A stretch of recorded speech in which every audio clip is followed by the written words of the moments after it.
Colors intertwine, floating above a world you can't describe. Let the sunlight fade. You know I'm here to keep the dark away. Just close your eyes.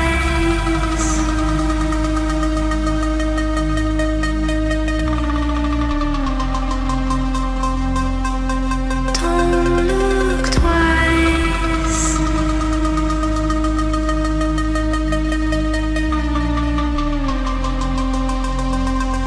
Just close your eyes.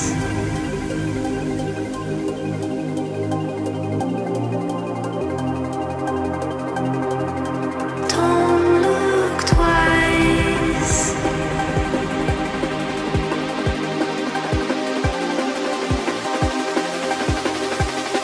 Just close your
are in a simulation, everyone, and we're going to prove it to you again tonight.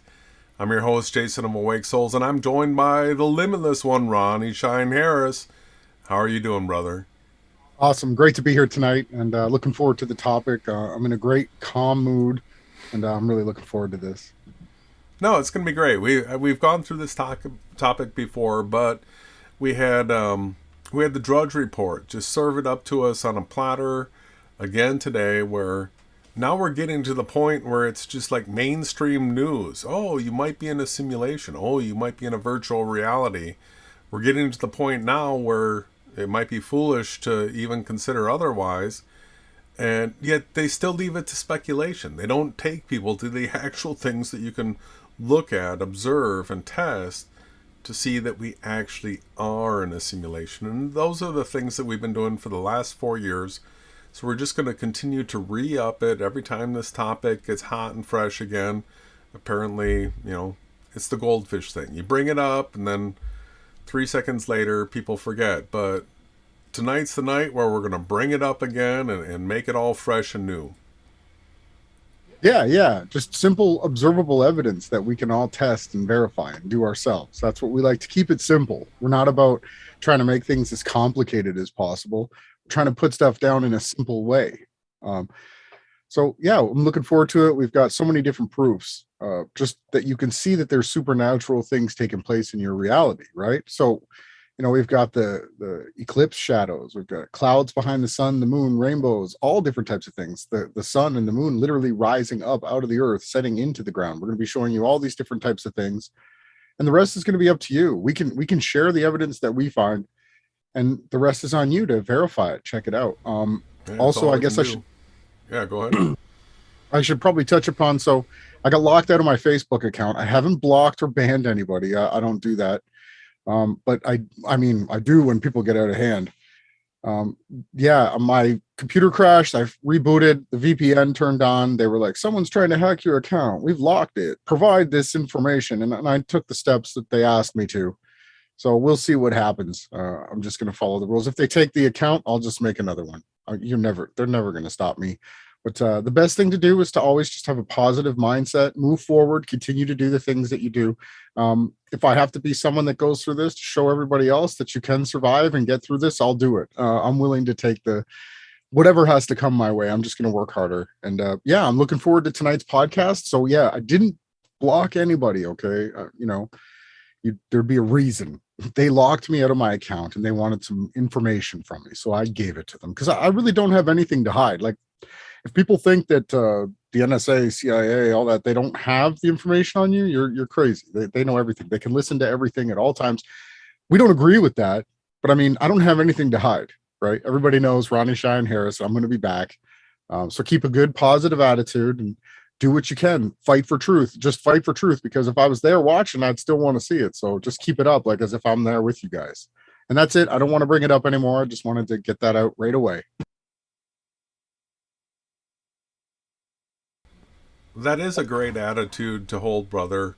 So we go through censorship all the time in so many different ways. Like they're coming up with new ways to censor us time after time after time.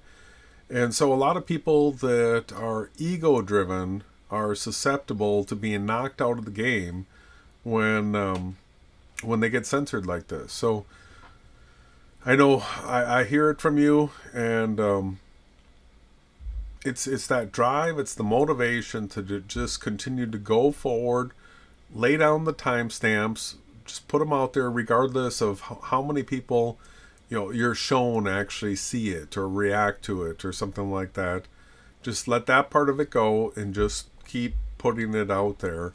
And then, as we've talked about, and you can see in your mind so well, all that piles up and compiles against the enemy. The more you continue to just keep doing the good, righteous thing, even under absolute extreme censorship, like the more it compiles against the enemy, it starts to make it look more and more ridiculous. And eventually there's a breaking point. So we know at some point the normies, the NPCs, the people, the sheeple, whatever term you want to use, something's going to flip where they're actually going to be able to see what's been taking place. And so we try to lay down the best track record we can with everything that we do. And we all go through ups and downs. I go through ups and downs. You go through ups and downs. I'm sure everybody that's listening goes through ups and downs. But it's that getting back up. It's if you feel like you've fallen off the horse, actually getting back on the horse and riding again, that really is the difference maker, and we super encourage. So, just to bring a little bit more levity to the situation, all the people that I found that I'm teaching truth with and healing and helping, I can find them all again, right? It's the same type of attitude that whenever you get knocked back down, it doesn't matter what topic, whatever it is, if you have a clear, positive mindset and you stay focused and you move forward, you're always going to be better off. The one thing that I want to strongly recommend that people don't do is when you sense your fear, when you're afraid of things, when you're checking the notifications, if you're constantly in fear, you're just attracting that type of attention. If you have a good mindset with you're never going to stop me attitude, no one will ever stop you. You literally manifest that into your own reality. And I know the way that the simulation works. The people that I need to be around, the people that want to hear what I have to say will find me. I know it. And it's not like I don't spark up flares throughout the entire realm, because you'd never miss me, right? And again, I was writing about it today, just telling people that, there's nothing when you take away, because they were actually literally hiding a bunch of the memes that I was making. I had to go to another account and then search my own page to find my own content. I couldn't even see it. I'm not here for riches in earth. I'm not here trying to get 1 million subscribers or 10 million views. That's the absolute furthest thing from the truth. I'm here to win righteous rewards in the kingdom. This everything that I do, from the moment I open my eyes to the moment I close my eyes, is to work for that, towards salvation, for the kingdom. And we know from the scriptures that we're not to store up anything here that like rusts and moth can destroy, right? They're garbage. They're filth, right? We're to store up kind deeds, loving the unlovable, being there for the ones that need you the most, speaking truth, even if you're standing alone, right? It still has an effect on the realm. And even if they do take me down or take me out, everyone's going to witness how I come back up. Nothing will ever stop me. And I want you guys on the other side of the screen right now, listening in the future, listening in the past, don't ever get discouraged from the enemy's attacks. They are weak. They are cowardly, and they have no truth in them. They're not going to stand. You get up every day and stand, no matter what. You fight for truth. You make people laugh. You comfort those that need comforting. You share your heart, share your art, put your passion into everything you do, and don't ever, ever, ever back down. You stand strong. It doesn't matter what lies ahead of you. David ran. He ran towards Goliath. He didn't just somberly walk fearing. No, you run. If you have the truth, if you have the creator inside you, you have nothing to fear. So again, just keep pushing on. If you're not subscribed over on Reality Check Chat with the Reality Check on Telegram, I'll be still posting content there no matter what goes on through here. I haven't decided about making other accounts, but yeah, you should be tuned in on Reality Check on Telegram. That's a great page that we have there where we can go uncensored truth. We are going to be doing podcasts there at some point. I'm going to wrap this rant up. Everybody just keep fighting for truth. Like, don't worry. If I have to be the first one to show you guys what happens, I will. And I'm not the first, and I won't be the last. And either will you. You will always find your tribe. They will always, your tribe, the people that are here that have been with us this entire time will always find their way home. And plus, we're always here on the Awake Souls YouTube channel, your top search for news and information regarding Christianity, simulation reality, and the flat earth proofs. So you know where to find me. I'm always going to be here. I'm never going to block anybody completely out of my life. You'll always be around. And if you're a good person and you bring something to the table and you put work in, you will be rewarded no matter what. All right, brother. So beyond tonight's topics, what else do you see going on in the world that has your attention right now? Because we'll get into the topics. Trucks, right? So, yeah, the convoy crossing the country. I heard there was like a 70-kilometer convoy leaving BC, joining up with the other convoys after convoys. Joe Rogan, I got a TikTok from YD just before the podcast. Joe Rogan talking about the convoy. When I see something like this with this much attention, I got to let everybody know I love it. I want to see the truckers stand up. Someone has to stand up or we're never going to get out of this. It just can't be Jason and I and the people on Facebook fighting. People are going to have to get involved. Now, do I think there could be some sort of a co-opt? Could this all be being taken place by the people running the country still? And this is a distraction? Yes. I'm not convinced in anything yet, but what I will do is support the heck out of it. Right? If you could donate to them. If you want to support them, share the links. The truckers convoy in Canada fighting against the you know what's. I can't even do the hand sign. That won't get us a strike. Fight for it. Yes, it's great. What are your thoughts, Jay? Yeah, the trucker thing is a big headline, and then I guess Ukraine, right? World War and all that kind of stuff. So we're continually looking for the fulfillment of the scriptures, which has us looking for...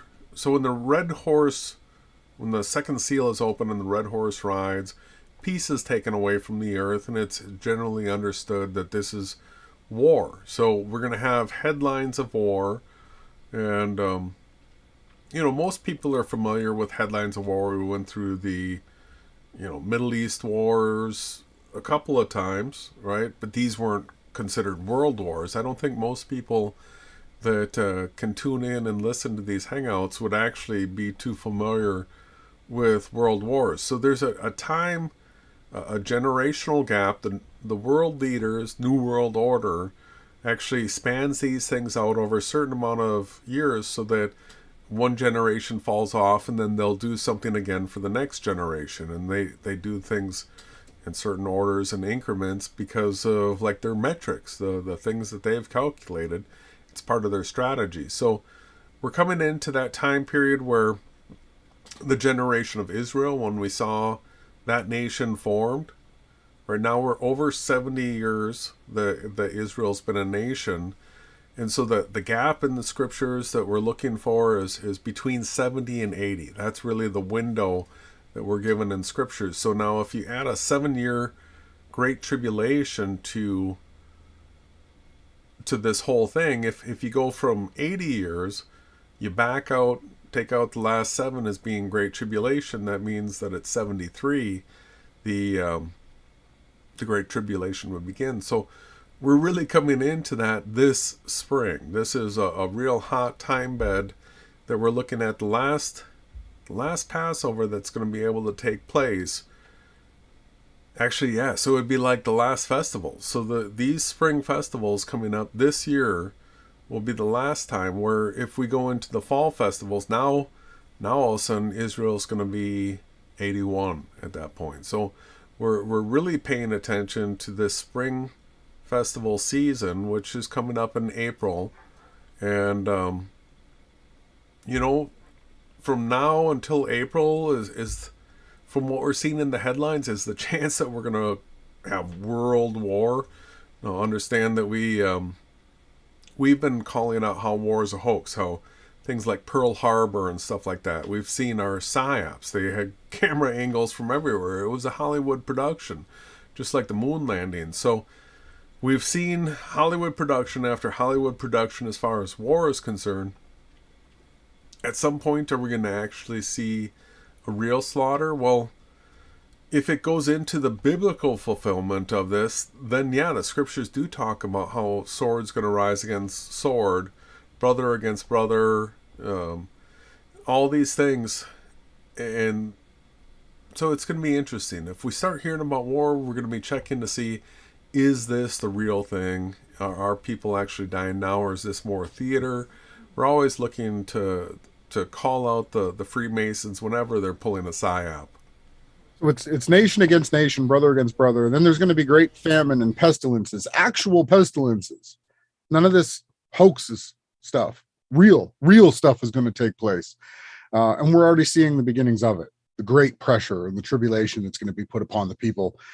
And, we have no fear. We're not afraid. We absolutely know that we're in a simulation and that we will be brought back. Just like in a video game, respawn. There's no fear. None, zero fear. Because we stand upon actual observable evidence. That's what we're going to be getting into tonight. And before we get into that, so there's the Mark Sargent topic. So we've got this guy who ruined the FE movement, just a jack clown, ruined it, went up to every different media outlet and just made a clown of himself. Easily debunkable information that was debunked. That's all you can find now when you search Flat Earth and YouTube. You'll find debunks of Mark Sargent. Now he's changed his narrative, and now he's producing hour-long videos that are directed towards children, teaching them the AE map model debunked reality, the impossible reality. And we do have to bring that up, right, Jace? Did you want to make any comments about that?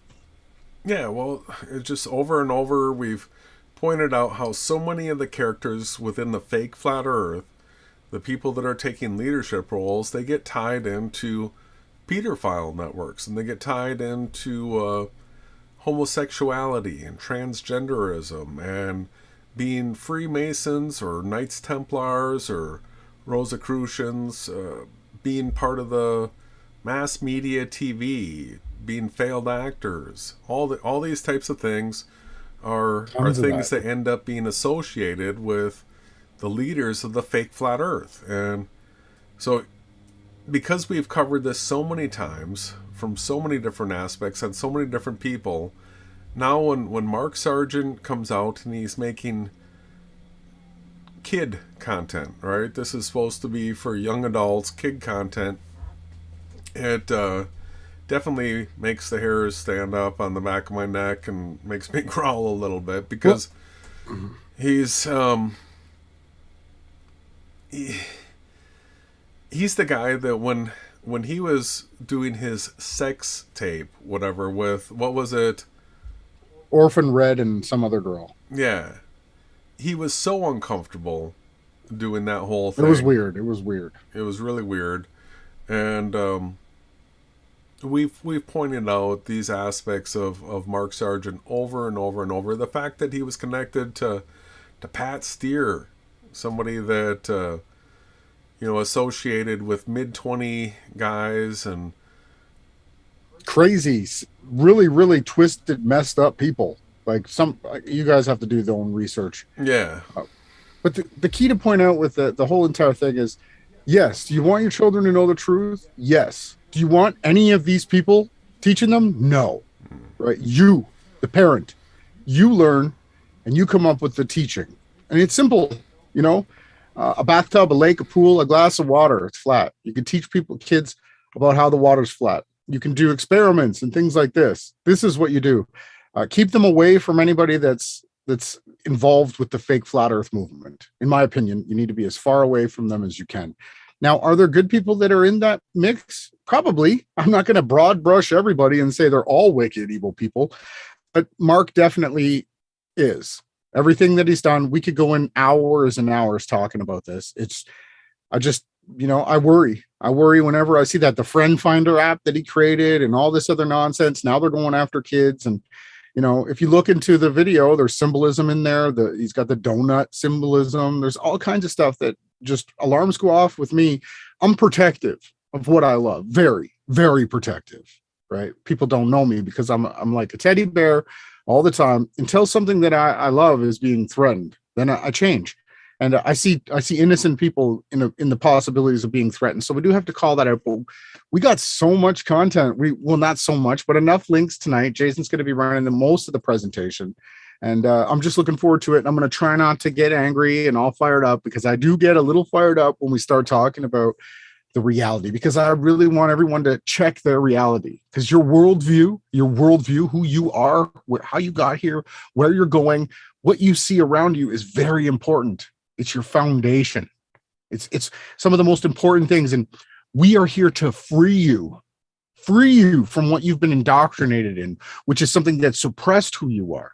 It's hidden your spirit. It's put you underneath the bed. It hasn't presented you with the light. It's lied to you. It's forced you into a negative thinking, narcissistic reality. We're trying to free you into a supernatural realm that it was created specifically for you. The sun, the moon, the stars, the rainbows, these things are all equidistant to you on the other side of the screen. And that's what we're here. We're here to free your minds and to share truth with you guys and to remove fear. That's our job, and we're going to continue to do it. And sometimes I do get a little fired up, and I do trigger people. Jason and I, we've been going over this. Cognitive dissonance can be used in two different ways. You can use it to educate someone that's emotionally, in trouble, or you can also use it to trigger them, to wake them up, right? And that's our goal. But tonight, I just want to have a good time. I'm trying to remain calm with all the other Facebook messery going on. So I just want to have fun and enjoy my time here with you guys. So Jason, it's up to you when we get into this. Sounds great. I'm going to take us into it right now. It's great. Are you going to play a song? Nope, No, you could have played a clip or something, because there's a long delay. I've got to set up everything, remember, but it's fine. How come it is showing that and not what I expected it Am I still on screen? It's sharing us, but I don't know why. Oh, there, that's why. It's now off? Yeah.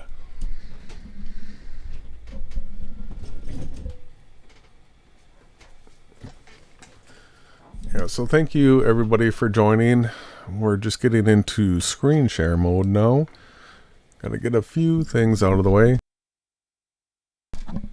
So how's everybody else doing? I see some people in the chat. Shout out to Jerry. We got That's Fresh. We got Christina Clues.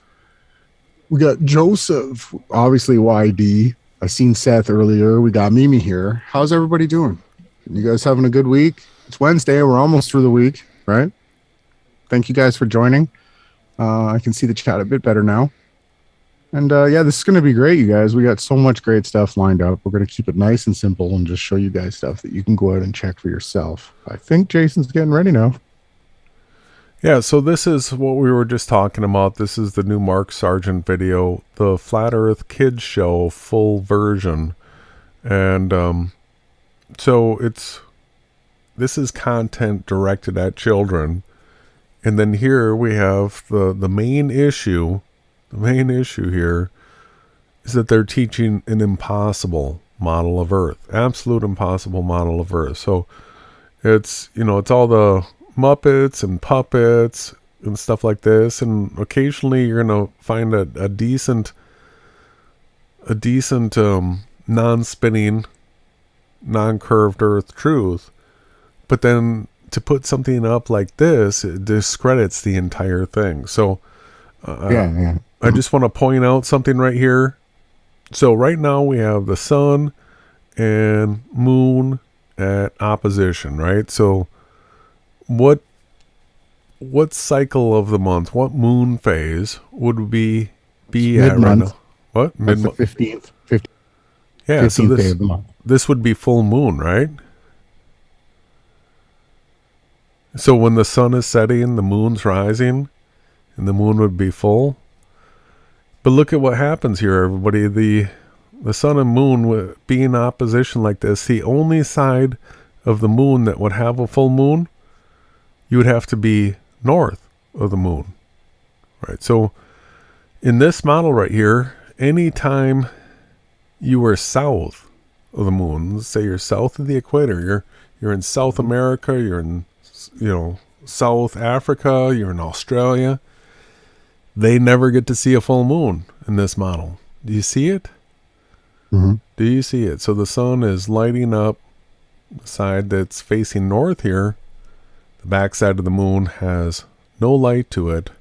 It'd be dark or no moon at the same time as people that were in the north of the map here would see a full moon. It would be all different moons from different perspectives. When Jason and I have been telling you guys that everybody on Earth sees the same face. It's just when you go to the bottom half of the flat square map, you see it inverted. As you go down, it rises above you and then sets the other way on the other side of you. Yeah, but we're getting into some stuff here.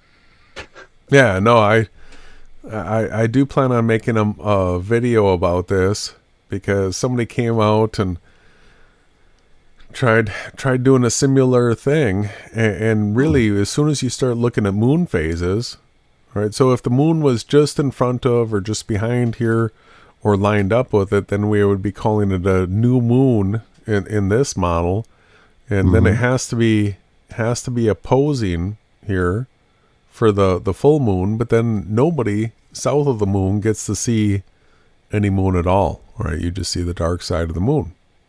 all the time. That's a problem. That's a huge problem. And to point out the sock that he has on the screen here, it's got the donuts, right? If you know the donut channel and you've seen his intro, you'll understand the symbology to the donut. And there's multiple things that are just wrong with that. And it's orange. I don't trust anything that comes out from Freemasons. I never have, and I never will. Yeah, so basically this whole video is just puppets rapping one that stands to impossible models of Earth. Mm-hmm. And I find that disgusting. It's not good. So if you're going to free their minds, teach them the actual observable things. Don't put models and stuff up on the table. That's advanced stuff. If you're trying to teach children, you got to teach them that water is flat, Earth is flat. Show them the canals, the channels, the way that railroads work. There's so many things that you can do, not having to show anything that's not true. It's just ridiculous. Why would you want to indoctrinate them into something else that's even worse, right? Well, I mean, the globe flying through outer space is really bad, but I mean, the 8 map model with a dome over it is worse. Way worse. So this goes into our main topic for tonight, and that is the topic of being in a simulation / virtual reality / realm. And it's a topic that's on the cover of Drudge right now. So if you go to Drudge, you look down here in the right column, you'll see this graphic. We're probably in a simulation. How much should that worry us? So we're going to be going through this article here on being in a simulation, and we're going to point out which part of it they're helping people and which part of it they're not helping people understand that they're in a simulation.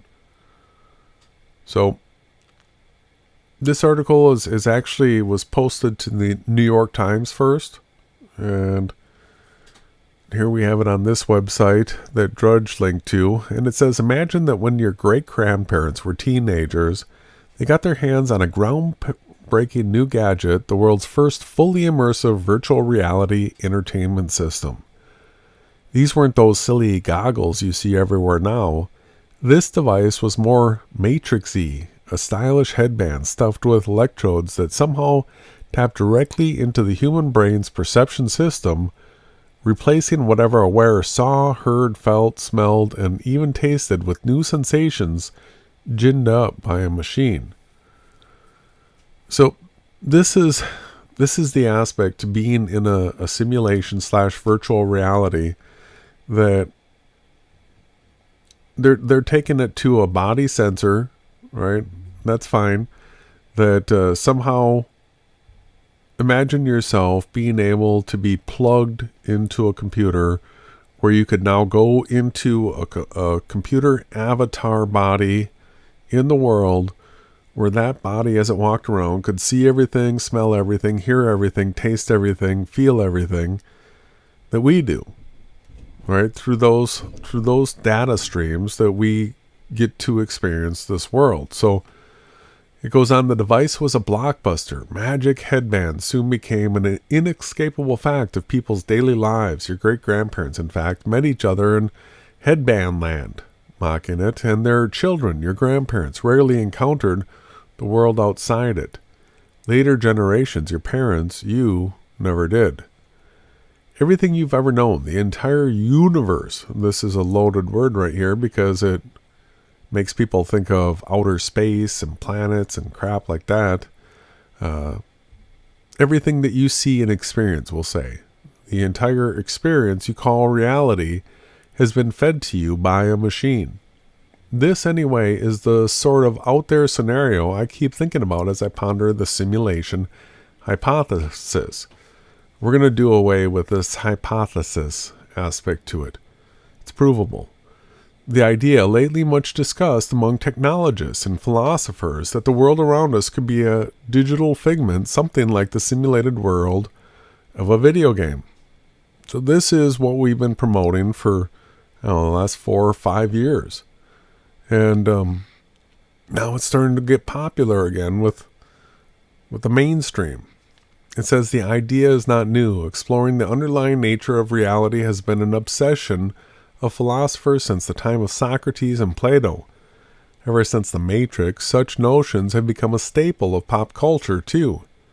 But until recently, the simulation hypothesis had been a matter for academics. This word actually means like not important information. Why should we even consider that technology could create simulations indistinguishable from reality?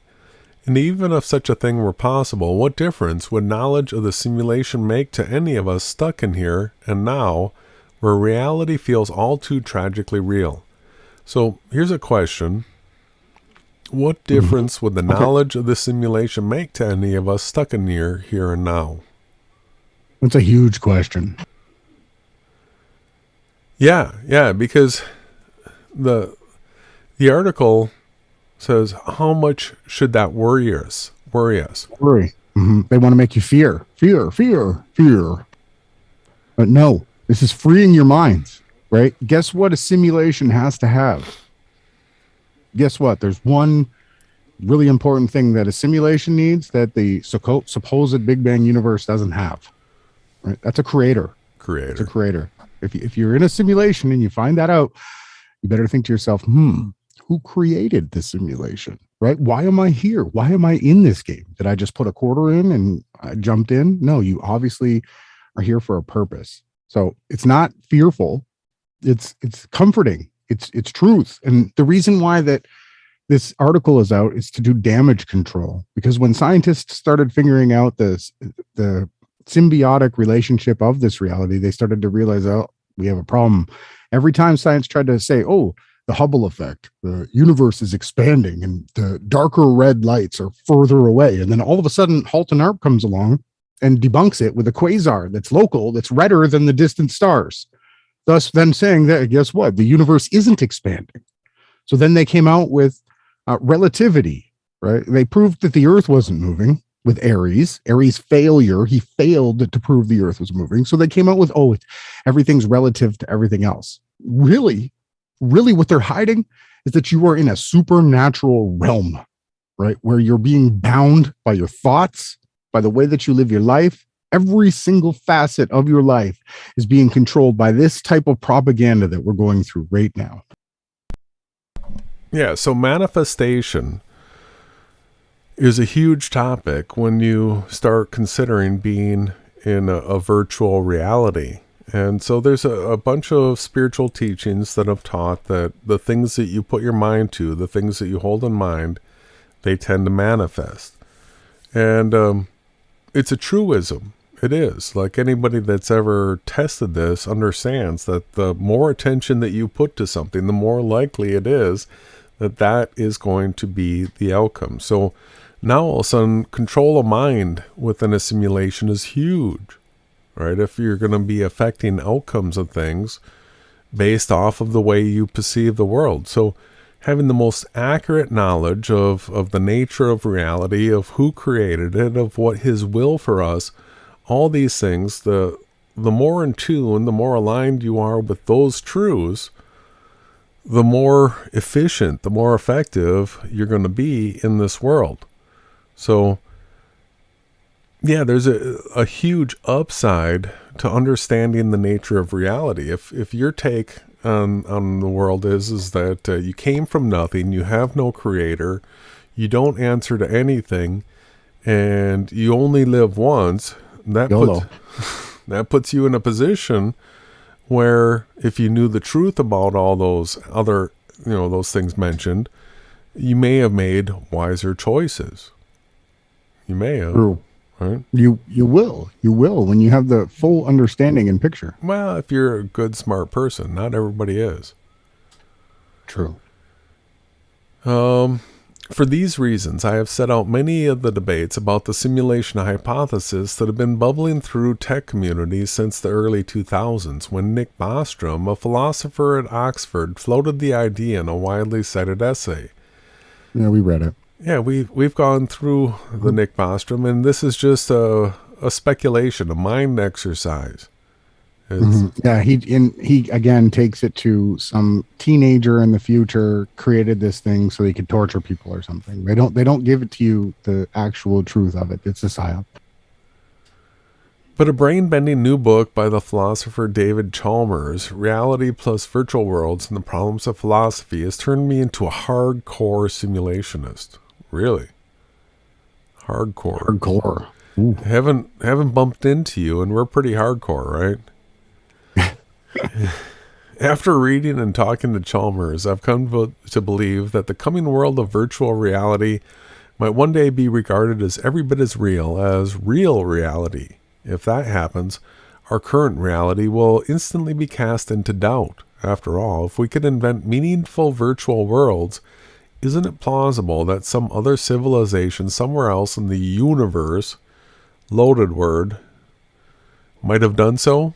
Yet, if that's possible, how could we know that we're not already in a simulation? So this is one of those reasonings that once we get to the point that we can actually do this, you can put the headband on, or you can get into the pod, and you can actually participate in a virtual world where you get the type of resolution and feedback that we experience right now.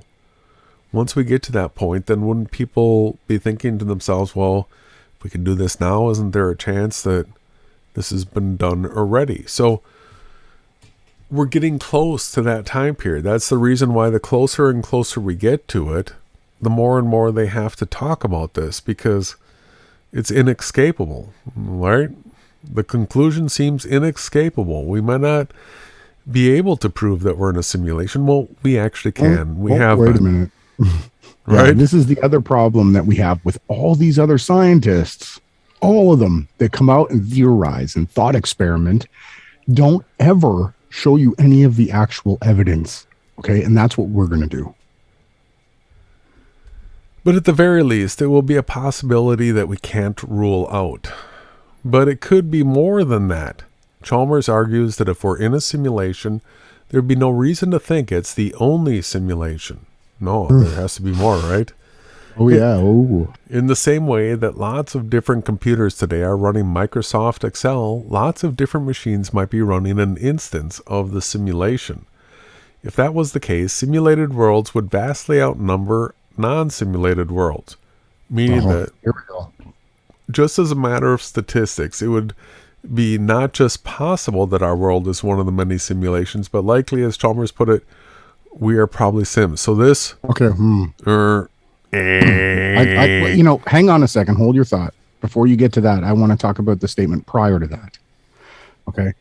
The absolute ass clownery of the writer of this article to be making the assumption that just because he thinks that he's in a simulation, he hasn't proven any of it yet. Therefore, there's an infinite amount of simulations. Right. Okay. This is a huge stretch in logic. We only teach what we can prove. That's how we got into the big ball, infinite universe bang thing. We are not about that. What you're going to get here is stuff that we can literally verify, right? And we're not going to be making any assertions that due to the fact that, we've discovered that we live in a supernatural realm, that must mean that there's infinite amount of other realms. You will never hear a lie like that come out of either one of us. Yeah. And then it goes to label, we are probably Sims. That right there, that statement is the, this is what bombs. This is what tanks people from NPCs, right? They're saying that we're all NPCs, a sim that someone else controls, taking away free will, taking away your choice, your spirituality. The creator made us all creator beings. We are not all NPCs. Now, are there NPCs? Jason and I could probably argue that there is, but we definitely are not Sims. Okay. A sim doesn't get consciousness and understand that it's a sim. Therefore, we have already broke the concept of us being Sims. So why can't the statement say, quote, we are most likely in a virtual world where we have control of our avatars, but this is not the base reality. Why couldn't it say that, right? Now you've hit it. Now you've taken up to the next level. What Jason is bringing up here is something that I ponder, but I spend the most of my time finding the Father's will, seeking it, asking to be used by him for that will. I'm asking to be simmed out because I know that I'm making my choices.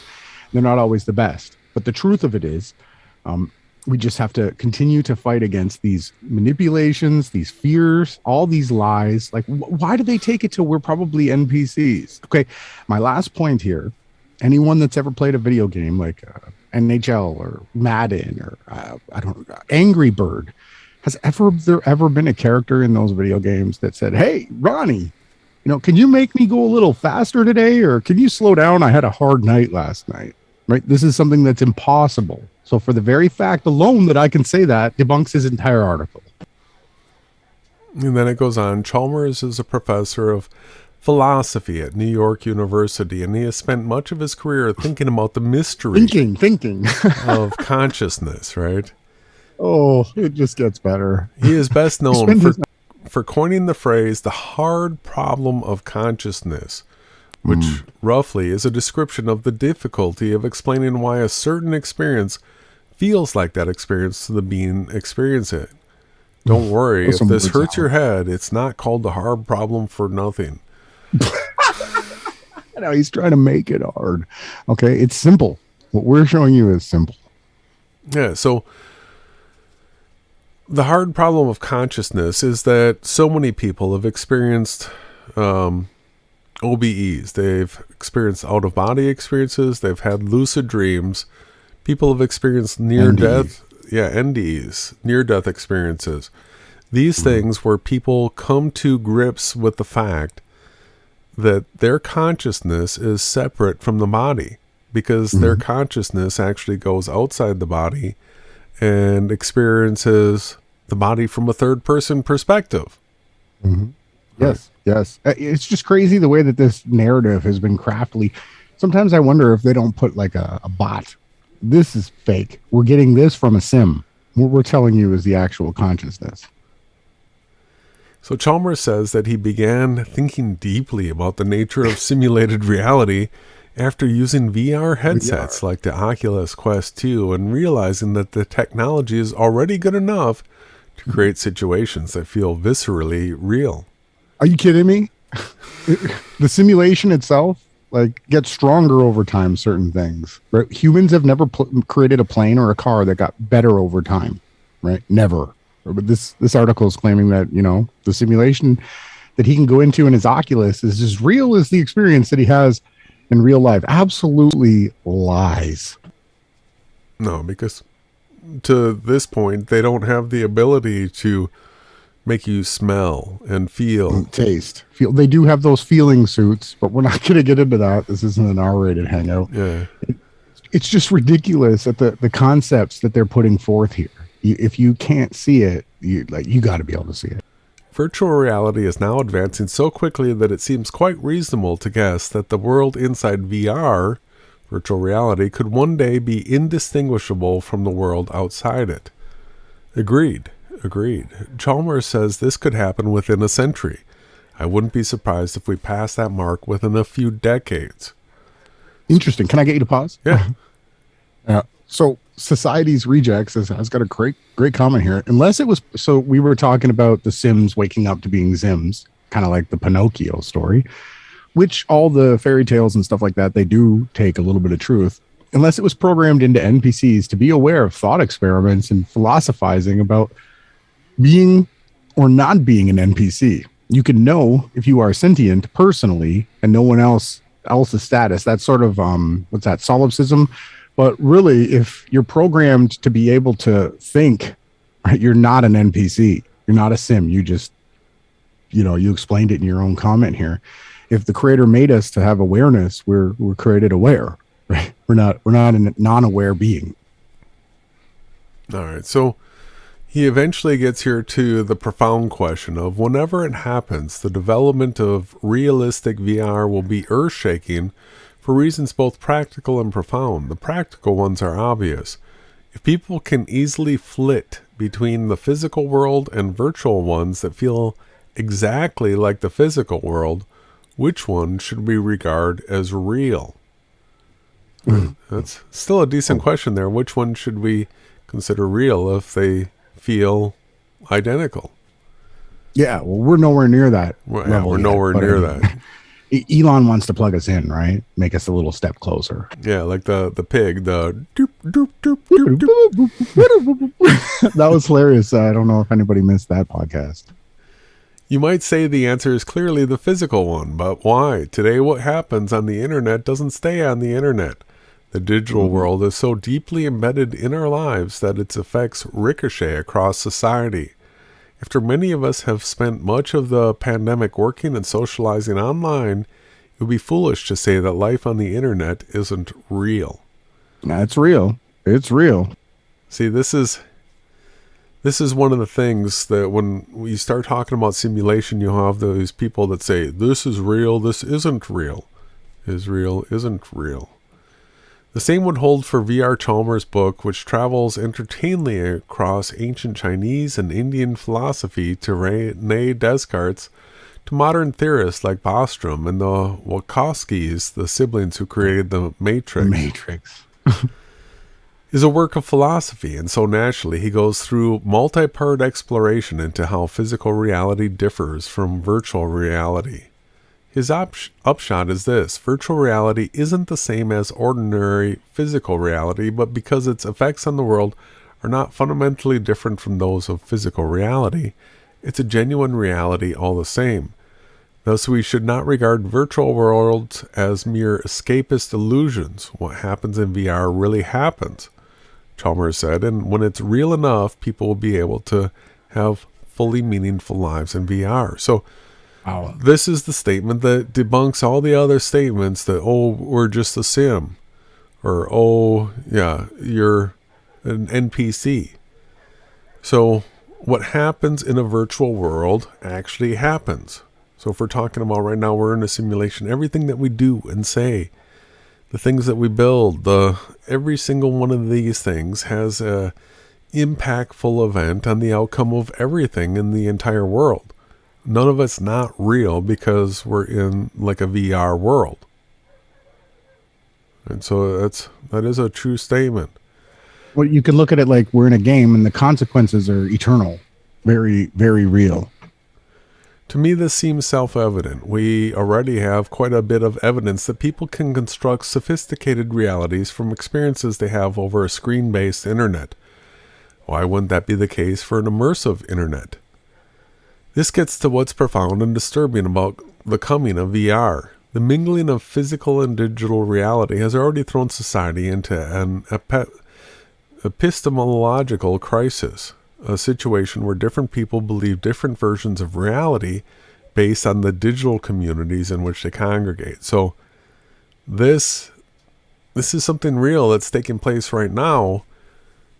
And so here we have a group of people on YouTube right now that understands that we're in a virtual realm, right? So by knowing the fundamental truths, one, that we're not on a spinning ball flying through space, two, that the AE map model is impossible, three, that atoms is a hoax, four, who created this world.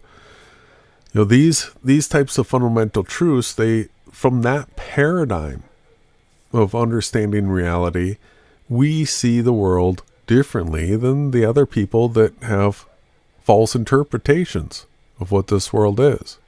Yeah, most people think they're on a curvature, flying, spinning, twirling ball. Yeah. Right? So how would we deal with this situation in a far more realistic digital world?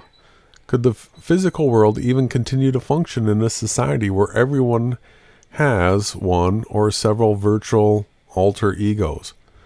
That's a good question. So if you could take everybody in the world right now and you could put a headset on them, or they could get into a certain pod, now they could go into a digital realm with a digital body, would people continue in the physical world? Right? Because that's the place where you have to get up and you have to eat and drink and you have to go to the bathroom and shower and go to work and make money and all that kind of stuff. Or would people want to just be in the virtual world? Because in that world you could create it so none of those things were necessary. You mean we could have perfect everything that we want? You're saying we could just be this or that, or, you know, we don't have to actually exercise or take care of ourselves. We could just be free in this virtual world. As far as the virtual avatar is concerned, yeah, you could you could have that virtual avatar remain the same. It wouldn't age, right? It wouldn't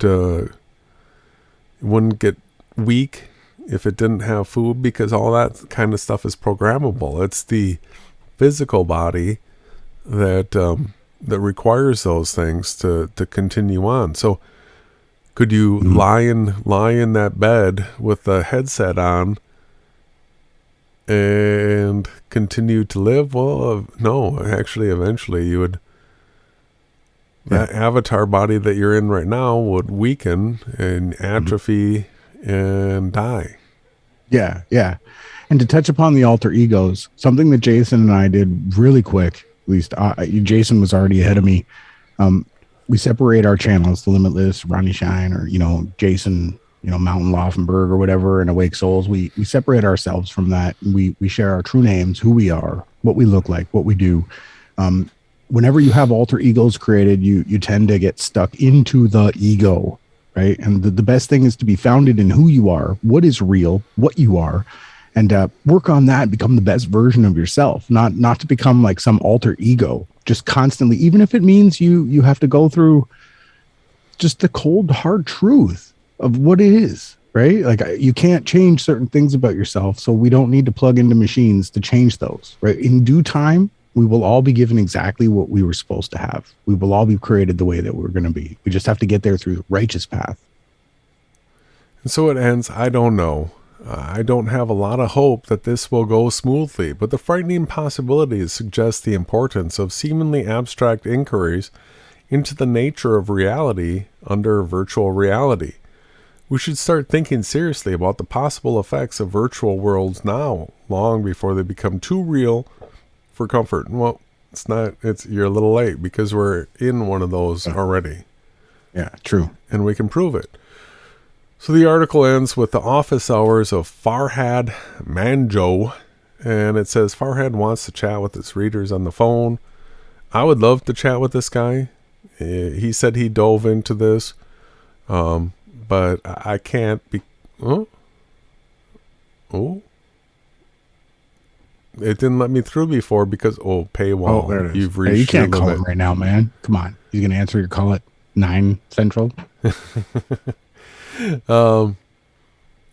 So let's go on to start showing some of the proofs that we're in a simulation, because this whole article is still just speculation. They're putting together a bunch of intangible things, trying to make some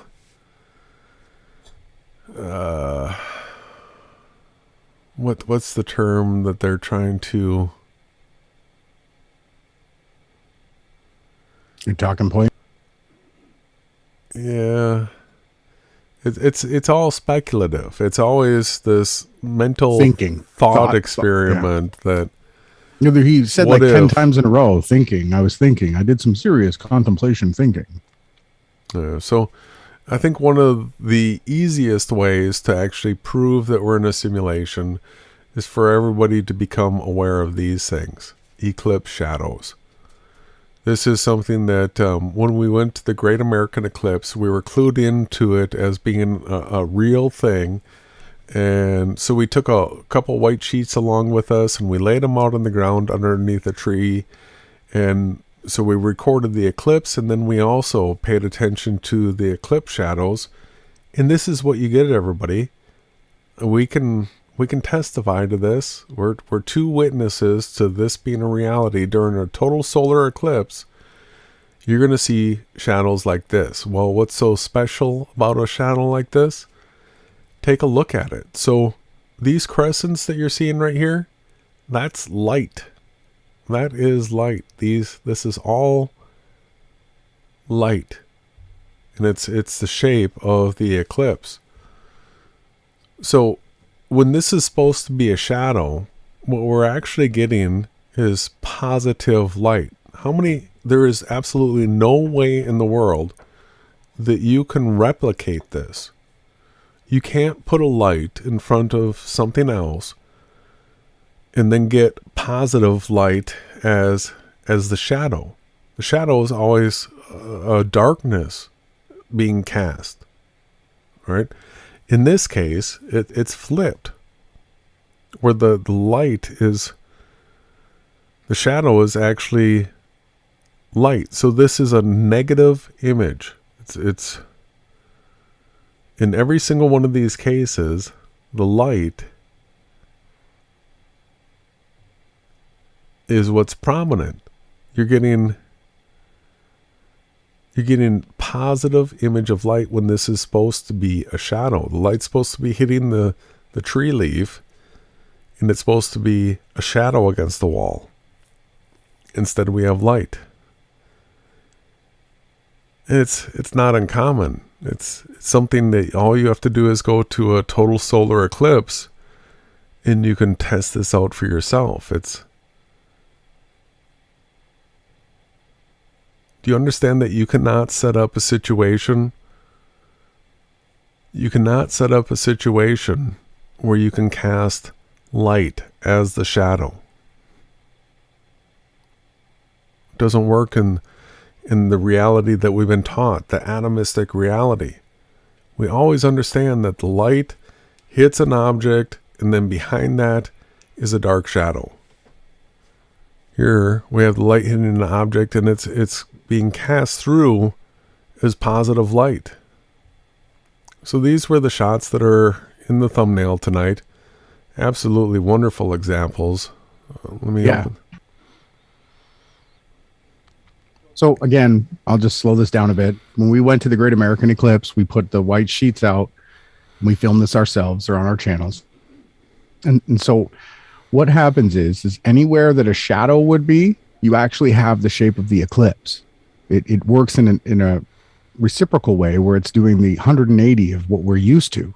When we look at this, we see eclipses everywhere where it should just be a shadow, right? When you really start to think about what's going on here, there's only one answer that I can come up with, is that it's a reverse. And how else do we explain this to you? But the light itself is casting a full representation of the eclipse everywhere. It's basically like a sign. Hey, hello, look here. You're in a supernatural place, because you can't replicate this in reality. You can't take a flashlight and do this. No. The only place that you could do something like this is in a video editor, where you could apply a filter called the negative filter, where all of a sudden the things that are black shine light, and the things that are light shine black. So that is a massive, massive thing when you stop and think about the fact that you cannot replicate eclipse shadows. Can't do it. Take a look at what they are. They're all over the place. It's incredible. You can spread your hands out, and the eclipse will go in between your fingers. It's so incredible to watch. In between the flipper here that this person has, or the leaves, right? Look at how it forms the pictures. It's all over the place. And look at the lines of the shadow on this.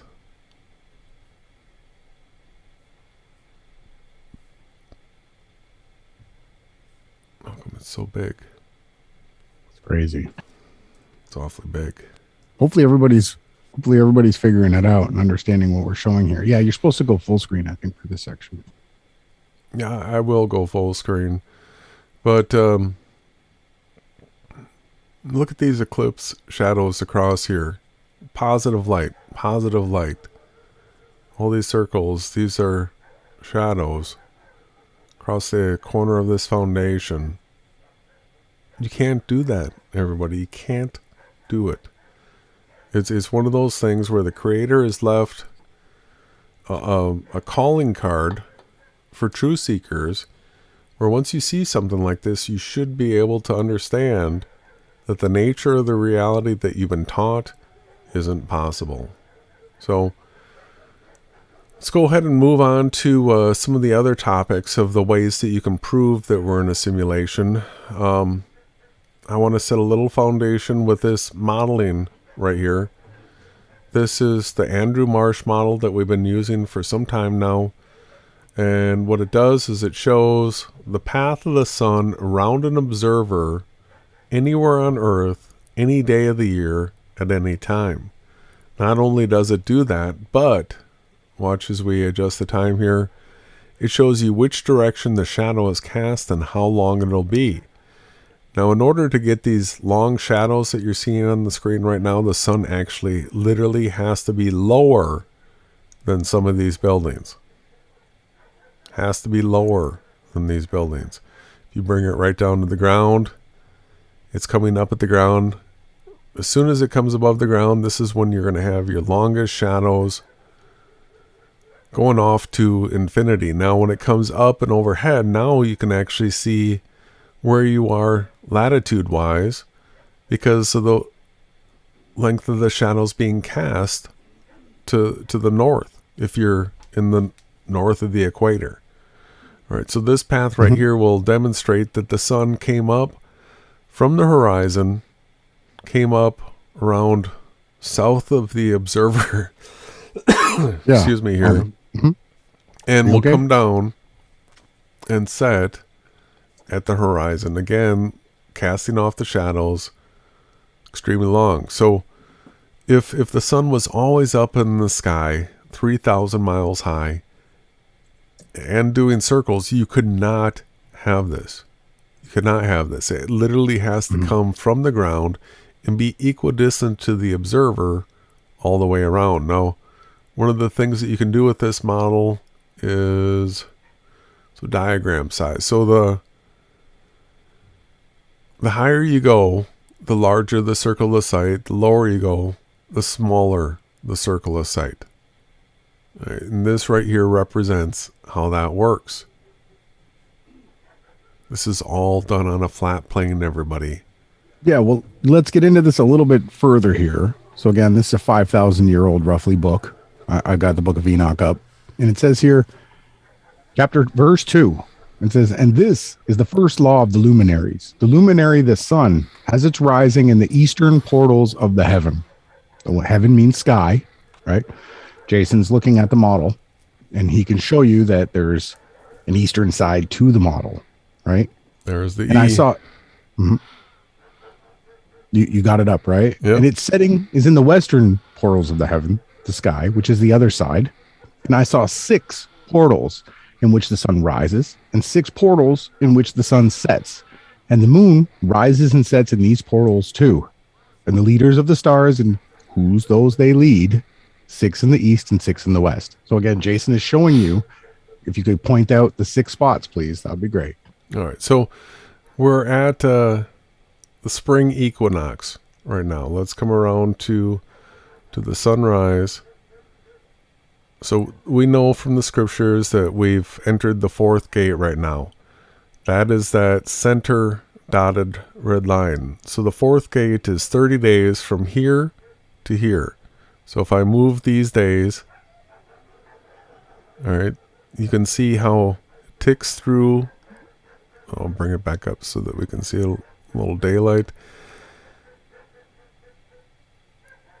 And then another 30 days brings us to this outside line, and this is where it gets a little complicated because it's 15 days to the outside line and then it's 15 days back.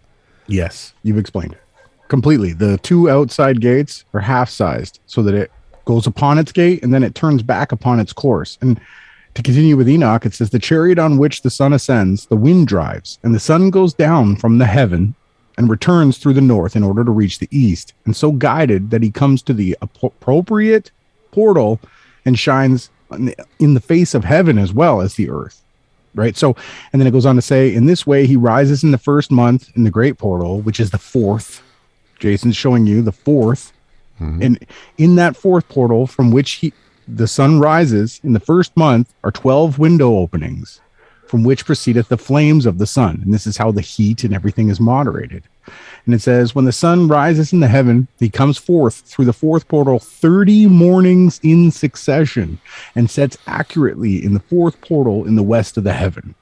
And it continues to talk about that. And during this period, the day becomes daily longer and the night nightly shorter to the 13th morning. And on that day, the sun is longer than the night in the sky, and it's a ninth part. And then it continues to go on to explain every single day the sun and the moon's path, the timing, how it does it, the complete cycles are all explained in Enoch. With the diagram that Jason has up matches it perfectly, people. We're going to continue to show people that. And it gives the Analemma. So if you were to take a snapshot each and every one of these days at the same time, do you see the sun tracing out the path around the Analemma? That's exactly how it does it. And it's a little bit wider and chubbier in the bottom, in the south half of the sky. Like Neil deGrasse Tyson said, the Earth is chubby, like a parrot shape. The Analemma is.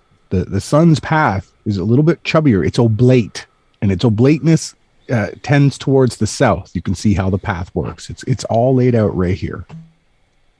Yeah, so this gives you length of day.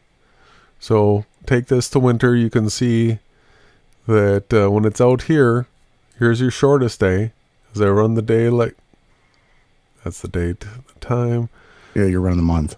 Yeah, so right there's your shortest day, 10 hours, 13 minutes. This is roughly set around Austin, where we're located. So the length of day is shortest during the winter like this, and then when we run this out to the summer, when it's out at this line right here.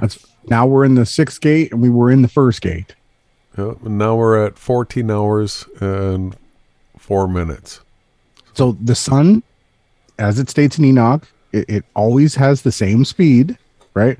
But as you can see, as it gets to the south part from the north, it has a smaller path. So the day is shorter. And when it's summertime, the sun is highest in the sky and it has the largest arc around you. Therefore, you have a longer day. That's the only difference. And this explains the seasons, right? When the sun is down low and has that smaller arc, you're in winter, right? Less stuff grows. You have less sunlight. When the sun is high up in the sky, you have a longer day, and the earth yields. It gives back when the sun comes around as it shines on the earth. That's the way that this was designed. It's completely explained in this diagram.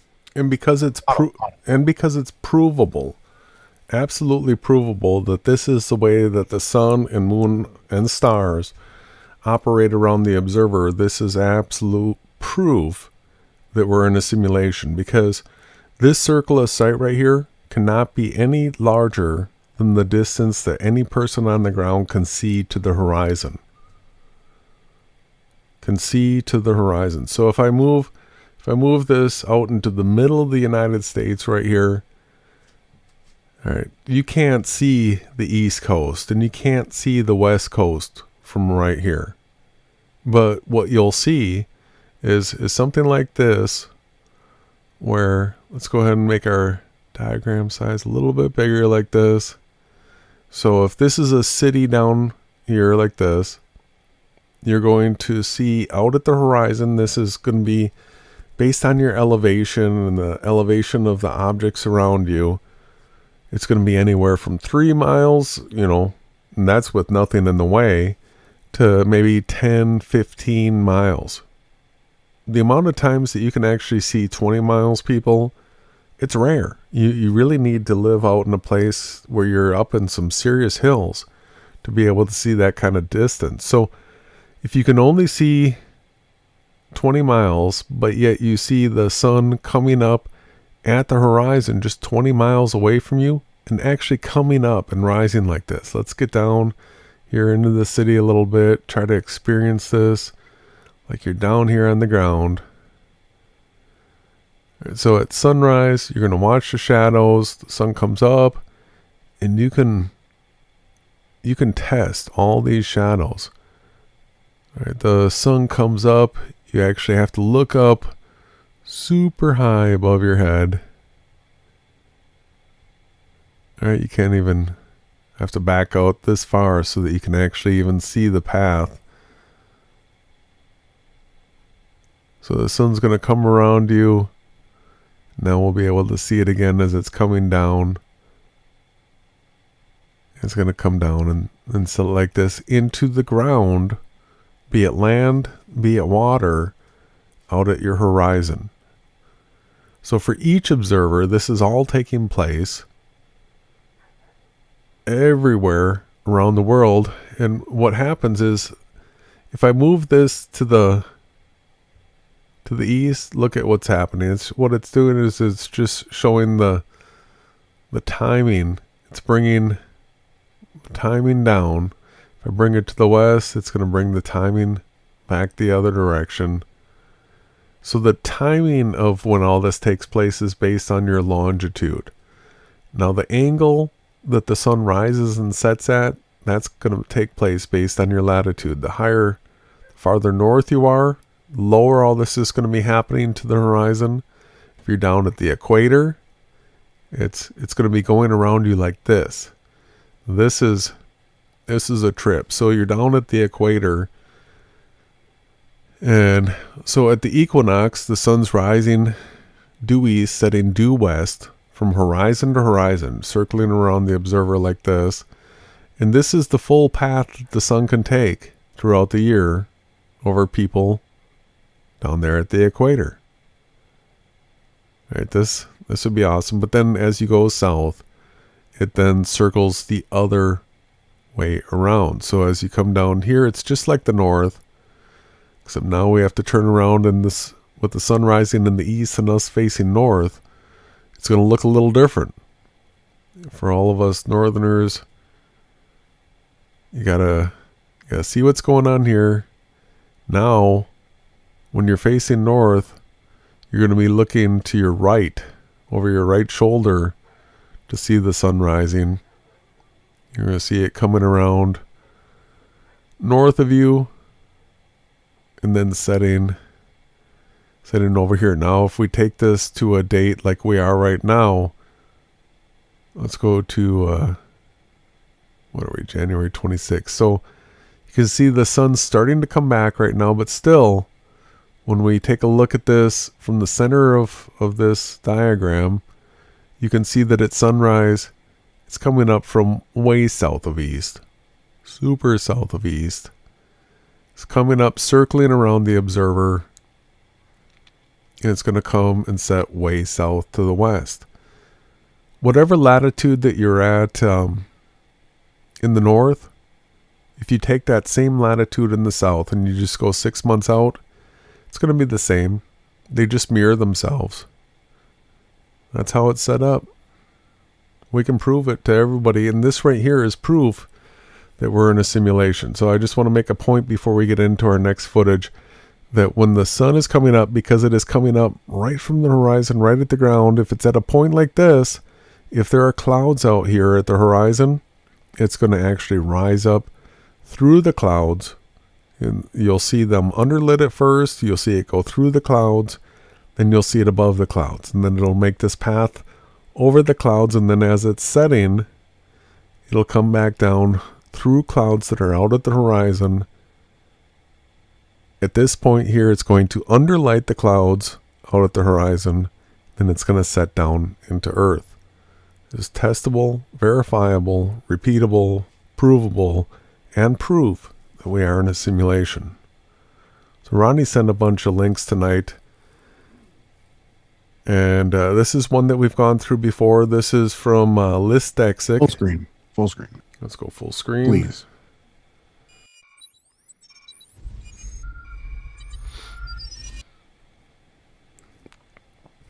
This is from Listexic. This is local trees, and the question is asked, trees behind the sun? So we'll leave that up for you to decide, everybody. Let's back this up just a little bit before this part of the scene begins. You can see that he's zooming in to a ridge line where he's expecting to see a sunrise. Let's check this out.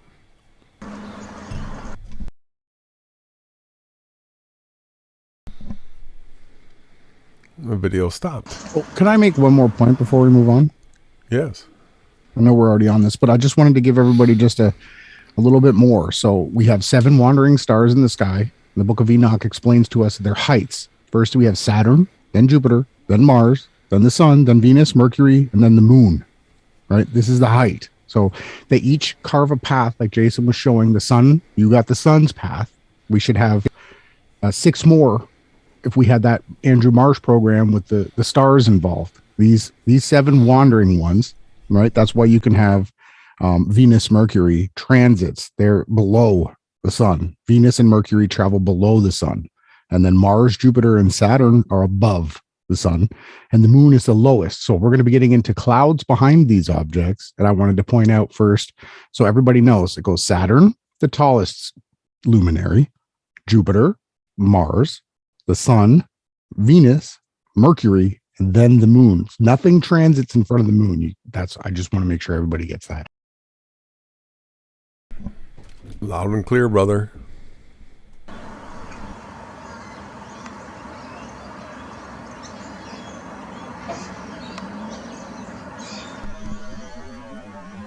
So here's the ridge line. Take the audio down a little bit here. We don't need a ton of it.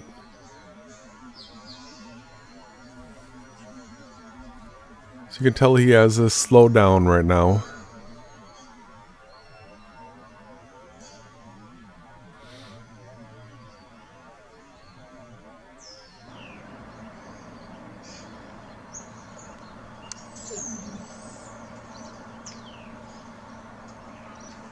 Here comes the sun, everybody.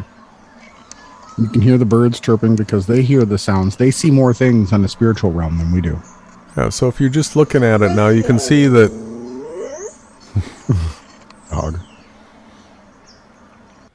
You can see here you've got the dark, back of this whole ridgeline right here. You can tell that the light's on the other side of this, and that this is the shadow side of these trees right here. And then you have the trees over here that the light is in front of. And these trees are being illuminated towards us. So that would place the sun coming up between these dark trees and these light trees. And watch.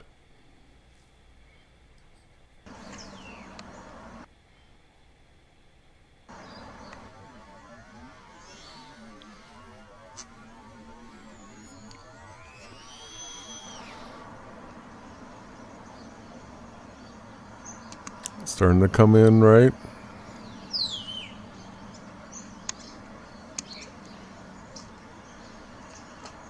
Right back here is where it's starting.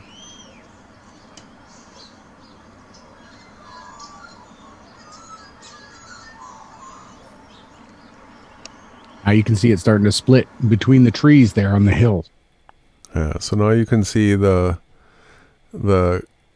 crescent shape of the sun right here coming up, where you have the dark lit side of these trees, and then you have the face lit brightness here, and you have the sun in between the two.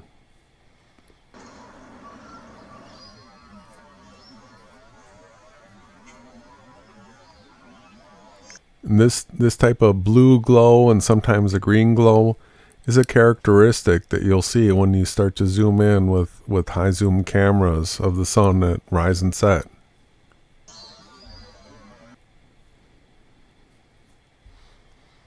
Mm-hmm.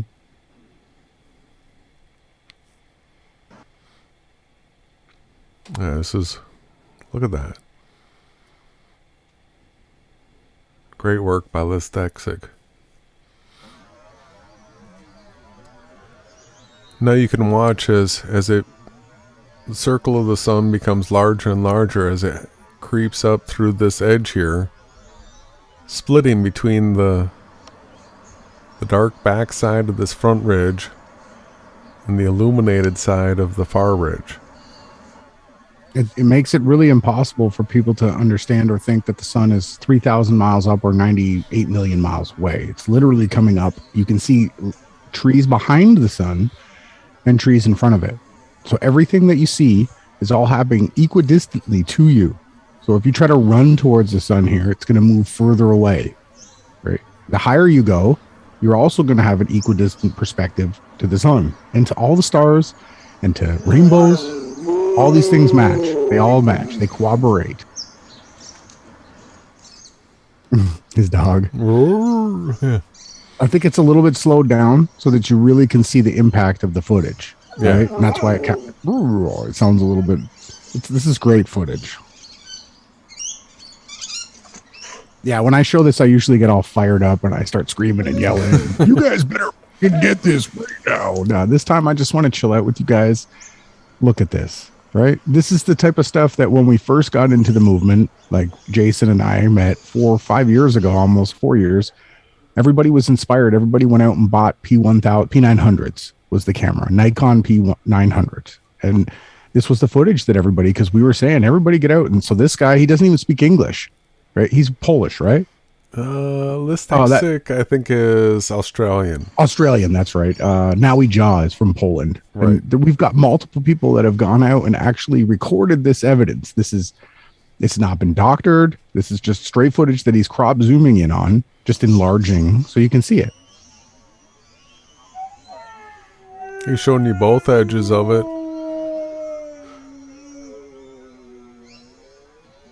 That was a good one. See, animals and birds and stuff, they have this supernatural ability to see, like, so with the sun, Enoch teaches us that there's angels that accompany it. Some of them look crazy. They look rainbowish. You can see them yourselves.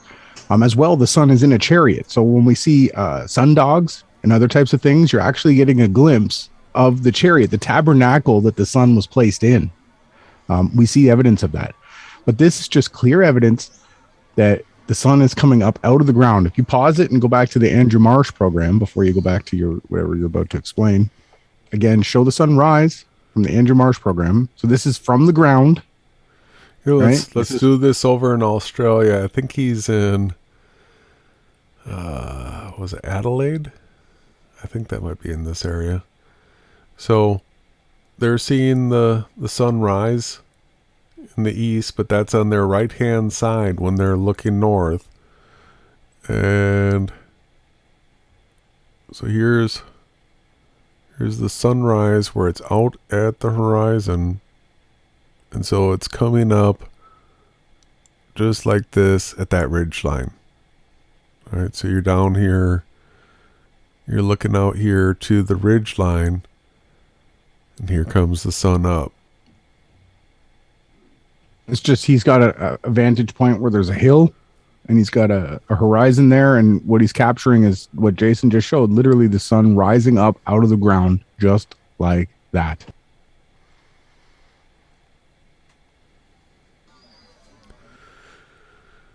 Yeah, so this is absolute, some of the best evidence we have for the sun coming up and out of the ground.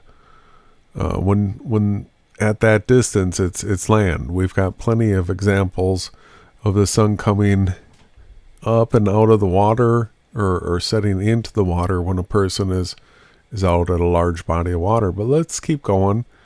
Take a look at some other suns. So once a person, the sunset. Yeah. So once a person realizes that we're not on a spinning ball flying through space, and you start actually observing that the sun, moon, and stars are rotating around you, the Freemason New World Order AE map and model, which is the materialistic, the atomistic materialistic version of a flat world, that has the sun doing circles where it's traveling 3,000 miles up, and it would be coming towards you. So it would come from a tiny little dot.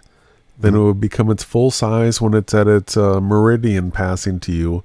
And then it'd be a tiny little dot as it's set away from you. But watch what an actual sunset looks like, right? I got a comment to read when we're ready. You want to read it during this? Sure. As we watch? Yeah. So Society's Reject says, it's evidence that whatever we are seeing is likely being rendered at that point, which would make the world neither round nor flat, just generated to fit whatever perimeters the timeline dictates. Absolutely not. Unfortunately, everything is the way that it is. It's not that it's not round because we can show you with water that it's flat, right? And the sun is rendered to you. So the sky is different than the ground.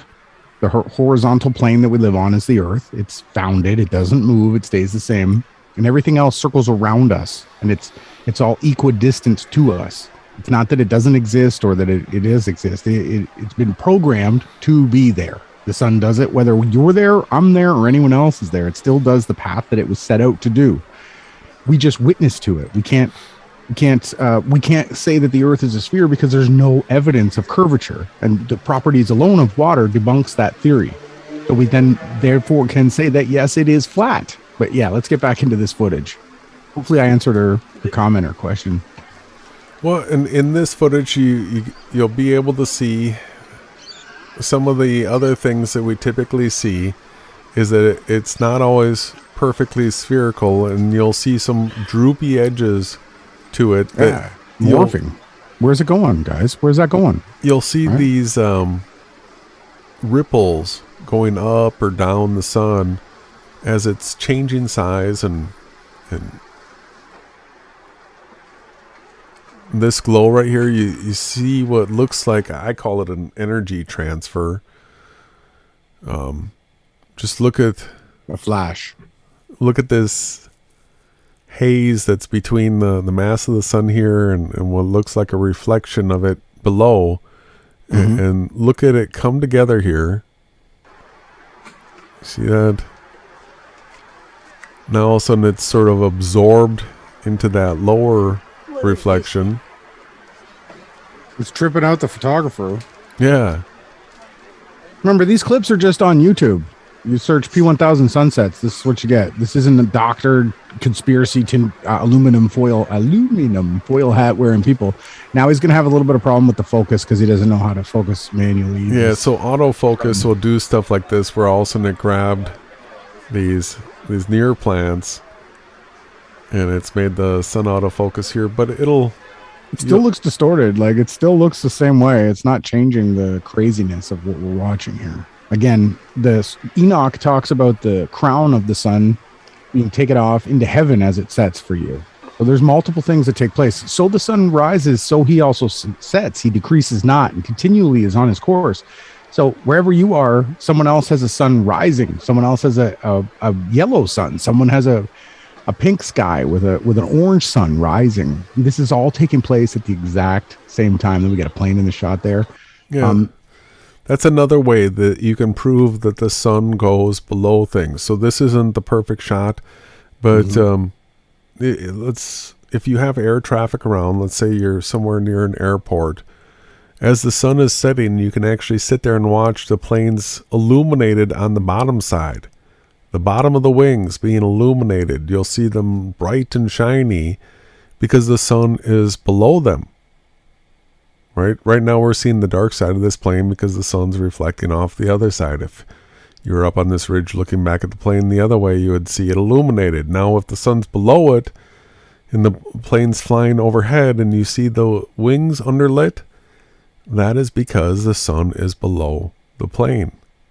Below. And that right there is a super smash to the AE map and model and proof of being in the simulation, because I wish I had proof of that. I didn't know you were going to take it here. I would have pre-found video. Okay, yeah, but I mean, everybody can see this with your own eyes. When the sun's setting and you have planes up in the sky, watch as they fly above the sky. You're going to see the sun reflecting on the bottom of that MNF plane. This is impossible if the sun was 98 million miles or 3,000 miles away. It's impossible, guys. And then it's impossible. As soon as you understand that plane that you're seeing like this is only a few thousand feet up in the air, right? For the sun to be below it, that's proof of being in this simulation. So I guess Society Rejects it's good that we have people asking questions. I like that, and I don't want to come across as some know-it-all, but definitely when we start talking about particle waves and all these types of things, what you need to understand is it's all CGI, right? Where someone's looking at the double slit experiment, it's just a thought experiment, right? There's no evidence of photons, right? All this type of stuff is just mumbo jumbo, right? You can't particles being observed, this and that. It's just a theory. Quantum mechanics is all theory. Right? Atoms, just the very fact that atoms don't exist. Okay. Once people start to understand that atoms are hoax, you start to really look into quantum mechanics. It's garbage. I did the studies. I looked into it. I was into it. I thought I was learning. Look where the sun's rising from here, everybody. Look. I think this is a set, though. Setting. Just play it backwards so I don't look stupid. I'm just kidding. So these clouds here, underlit. Sun is below it. And look at where it is. Right, so our horizon is this tree line right here. And it's just going to diminish into this spot in the sky just behind this tree line. It's not shrinking. It's not moving away. It's going down, setting into the ground right there. You can see it. And this is just a random search again. This isn't. We didn't film this. We didn't cherry pick it. This isn't a flat earther. It's just a regular person with a camera. Look at this flared edges out here. Yeah, it's crazy looking. It's going into the ground, everybody. Like, look at this. This place is so amazing, you guys. If we just take the time, you can go ahead and film this yourself, too. If you have the right vantage point on the right day, you'll get this, too. We filmed lots of this kind of stuff. We do lots, but we're showing you just random people stuff so that we teach that if something's real and it's happening, there's going to be tons of evidence for it. If something's fake and made up, you won't find very much. There might be 1 or 2 CGI videos, like the circling sun being up for 57 or 58 days in the sky. There's no evidence of it. Right, but there's tons of evidence. Look at what the sun is doing here. Look, it's crazy. What is it doing? It's flattening out now. Like, wow. Yeah, wow. It's a flat sun, right? That's what the ball earthers say. Oh, you're on a flat plane. You just need to zoom in real close and you'll see that this sphere actually looks flat. Like, no, it's not the way that we see it. Just setting behind that horizon right there. Beautiful It footage. looks like it's in the sky as well. More great footage. P1000s. Get you Nikon P1000s, and you need a good tripod because the Nikon P1000 super lens heavy. You have a good mount, and then you can get out there and film stuff too. Probably like $1,200-$1,300. You could get a decent setup. You could be a professional photographer of this stuff too. So here's something interesting. We're in an airplane, right? We're flying above this layer of clouds. Now, how high do airplanes fly? Typically 35 to 40,000 feet. Some long distance flights might go up to like 44,000 feet, but somewhere in that range of 35 to 44 is the general range that a commercial airplane is going to fly. So we're above this layer of clouds. We have this layer of clouds that's up above higher. What do we have here? Underlit clouds. So sun is above this layer, but it's lighting up this layer. It's all full size. This wouldn't be happening if the sun was 100 miles up. This wouldn't be happening if the sun was 3,000 miles up. 3 million miles, 93 million miles, none of those things. It's actually between these two layers right now, and you can see it.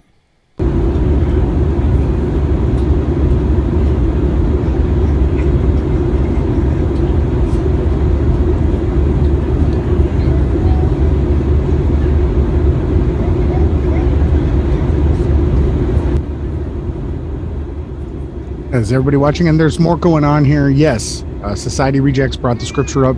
Behold, I create a new heavens and a new earth, and the former shall not be remembered, nor come into mind. That is the kingdom you're talking about. That's here on earth. After the great tribulation, the sky is going to roll up, all the stars are going to fall from it, the earth is going to shake, and then fire is going to consume everything here. Then it's going to be made new again, and the new city of Jerusalem is going to be the capital, the center of the earth. We're going to have a righteous ruler, Yahawahashai, and it's going to be bliss. No more pain, no more sadness. We're going to be not remembering all those things. That's the absolute way that it is. But until then, though, the Yahweh, he does not change his ways or his rules. Certain avatars in the simulation have been able to manipulate reality. That's how we have miracles, right? People raised from the dead. Fire comes down from the sky. Yes, the 2 witnesses are going to shut up the heavens. It's not going to rain. There's going to be all the waters turned to blood. There's so many things that are about to change in the realm that we haven't seen, right? At least not in this life. So yes, go ahead, Jay. So if this sun was 30 miles up, if this sun was 300 miles up, 3,000 miles up, it wouldn't be underlighting these clouds right now. They are underlit, and you can see that as the sun was up higher, they were brighter, right? And then as the sun is getting lower, it's diminishing in its brightness, and then eventually the sun's going to go down below this cloud layer, and that's when all of a sudden it's going to stop having the shine of the sun, and that glow will go away, and the sky will go dark. The sun is going below this layer of clouds that the plane is flying over right now. Mm-hmm. You can see now it's just this little localized hot spot directly above where the sun is right here. That's where the sun is, below this spot of clouds right here.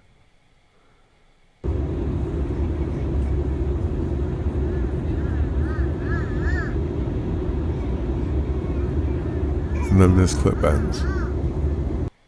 All right. Great clip though. I love that one. Let's see. This is a video that I did a little while back, and what it has is the Emboss filter, which is just another piece of technology that we can use to verify that we're actually seeing clouds behind the sun. So, well, somebody made a comment that the Globers would say that that was evidence of a ball. Well, absolutely not. Nor did we see any curvature in that footage up high in the sky. Nor did we see the sun sort of rolling back around the curve of the earth. We didn't see anything that was localized. All we saw was a localized sun set into the horizon right in front of our eyes, right? So it's good for anybody to see that and think, oh, maybe that's what they're going to say. No, that's absolutely not what they're going to be able to say. They need to show curvature. A globe earther really has no legs to stand on because water alone levels out when it's at rest. That's how we build things. Water levels. You can do the Google Wikipedia search just alone. It'll tell you the water level device shows it perfectly level. But let's get on with this. This is a video where we have an emboss filter that I used an old editor to do over top of Jason's footage of what this is clouds behind the sun. Now we're getting into. We just showed everybody how the sun rises up out of the earth and sets back into the earth. It's clear as day. You can go and witness this yourself. You can film it, something that we do. Now we're moving on to another simulation realization point. That is the fact that the luminaries themselves are lower than the clouds in the sky. That's how close these things are to you guys. it actually travels through the cloud layers. Watch. For those that do not have eyes to see clouds are behind the sun, here is the final nail in the coffin, the Emboss filter. Notice that the Emboss filter makes the sun's disk appear like a raised three-dimensional coin, except with a perfectly smooth surface.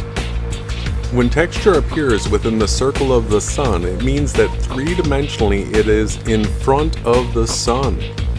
And when it appears around the circle of the sun, but the surface of the disk is smooth, it is behind the sun. Please pay attention by comparing the unfiltered footage to the Emboss filtered footage, and anyone can see which clouds are in front of and which clouds are behind the sun.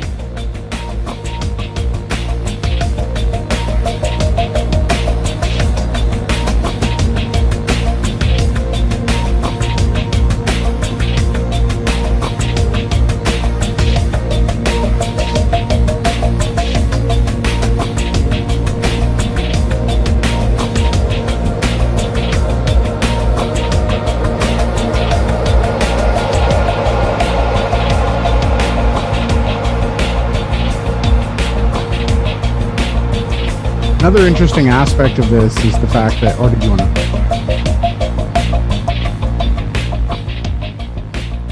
The fact that it's a disc. It's more of a hockey puck shape than a sphere. Yeah. Something that I want to bring up. The hard shadow in the Emboss filter gives us a new perspective as to what the sun actually could be in the sky. So this is probably the most dramatic section of the video, where you can see here with the two lined up. So here you have this dark band. You can clearly see that these clouds are in front of the sun right here, and you can see it in the Emboss filter as well.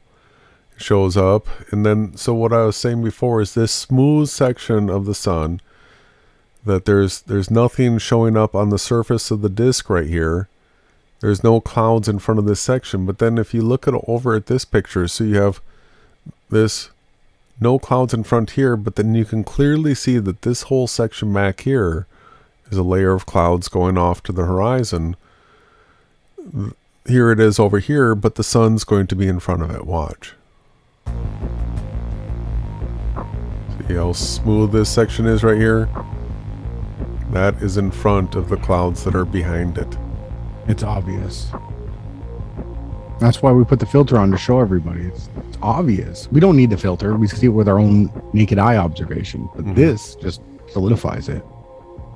Look at that old cube. We've moved on to the rectangle due to the fact that the Ashkenazis have co-opted the cube.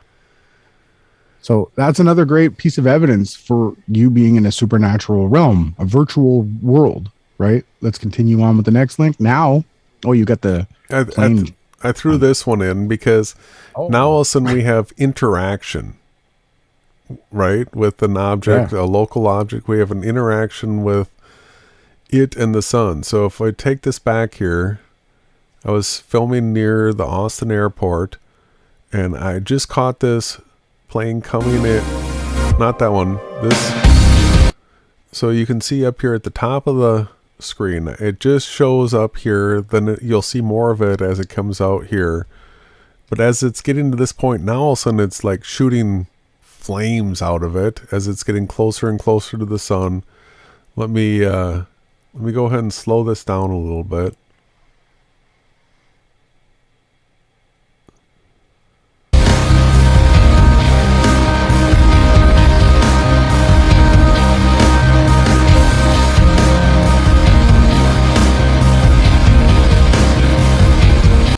You can see that it's coming out before the edge of the disc right here. This is the tip of the plane coming out.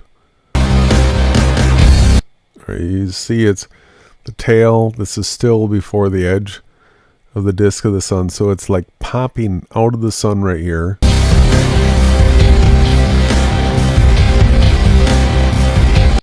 And you can clearly see that there's an interaction here. You can't say that the sun isn't like somehow connected to these, what looks like flames coming out of the plane right now. This is all together, and you'll see this snap back into the sun.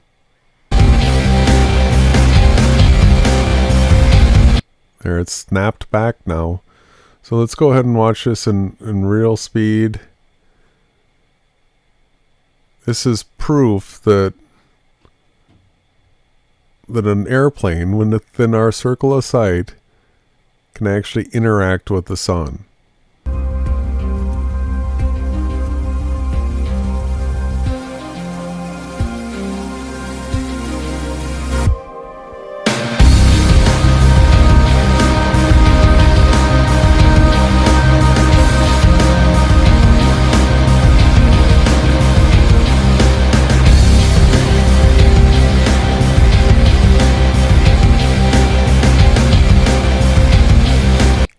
So that doesn't work in any other model where you can have something like an airplane fly through the sun, but it does work in a virtual reality where the distance to the horizon, where the sun is being rendered to the observer, you actually have something fly through that path like an airplane. Due to the fact that the distance of you to the sun and the distance of the plane to you, it'll show, and it does interact. It's great evidence. And you can film this yourself, everybody. No, if you were on the plane, would you feel like you flew through the sun? Like, look where the light is on the bottom of that plane, right? It's on the bottom of the plane. So, I mean, where would the light be if the sun was 90-something million miles away? It wouldn't be shining underneath it. Yeah, but so just so everybody understands, the people on this plane would not have experienced flying through the sun.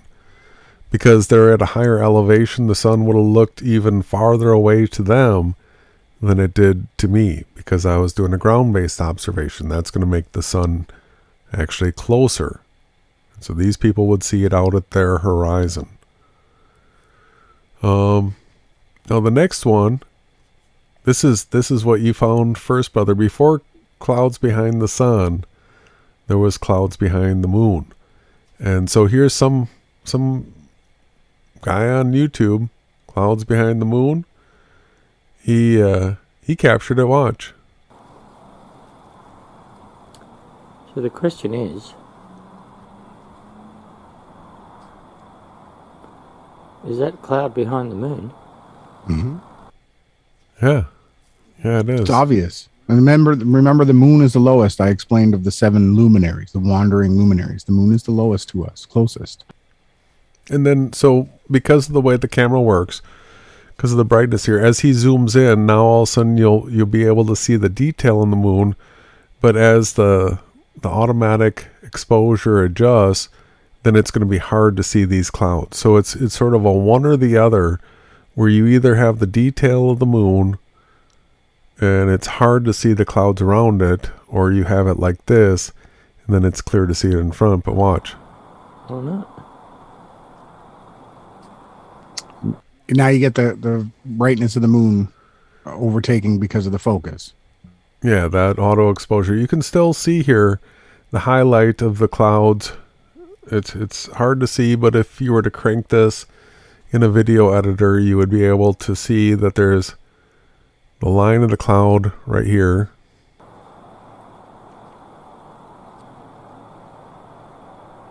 And the cloud clearly is not in front of the moon and obscuring it. See, you can't take clouds from in front of an object away.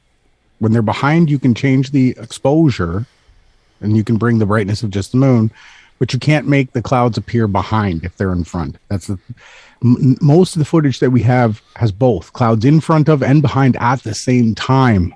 This is so when people say, oh, it's just the wispiness of the clouds that make it look like it's behind, but then we have clouds that pass in front of the sun. We're going to get to that. All right, so here's another aspect to all this. You can use rainbows as a way to prove this. I was able to record a rainbow that had clouds in front of and behind of it. Check this out. As far as clouds being able to be in front of and behind something, I want to share with you some footage I shot recently. It was in the last 2 weeks of a rainbow. And you can clearly see here that there are clouds in front of the rainbow and there's clouds behind. Okay, otherwise there'd be blue skies. you can see, as you look up here, there's clouds in front, and then here's the other end of it. Look at those clouds in front, and there are clouds behind the rainbow.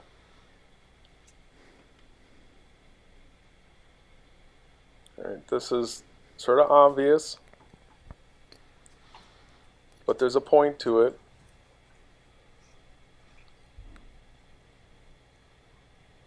All right, so if you look at that, these clouds are in front of the rainbow, and obviously there are clouds behind the rainbow. It's not a blue sky, right? Fully clouded. And again, right here is your absolute AE map and model domed rainbow proof debunked. Okay, the rainbows are not reflecting off the dome. They happen under the clouds.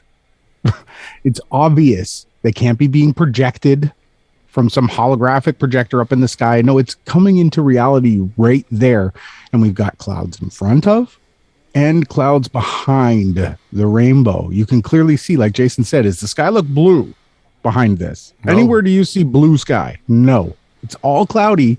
There's a couple breaks in the clouds. That's true. You have that. But the arc of the rainbow is clearly going outside of the breaks. This is a supernatural phenomena that is another valid proof that you live in a supernatural realm and not an earth that's made out of atoms spinning in outer space. This is proof. This is a cloudy sky right here. Super cloudy. Look at there are clouds in front. And there are clouds right there blocking it out in front. The rainbow. The other side's a little bit more obvious. All right, that was a great. Sort of obvious. There's a little, maybe a little clear patch up there.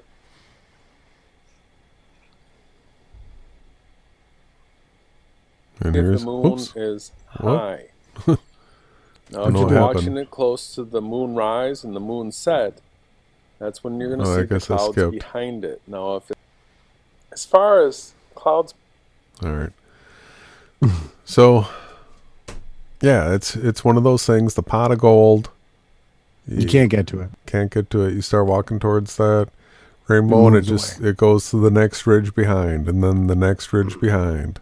We've explained this because the rainbow, the sun, the moon, and all the stars, everything that's in the heavens, in the skies, is equidistantly placed there to your observer's perspective, right? The higher you go, the further things move away.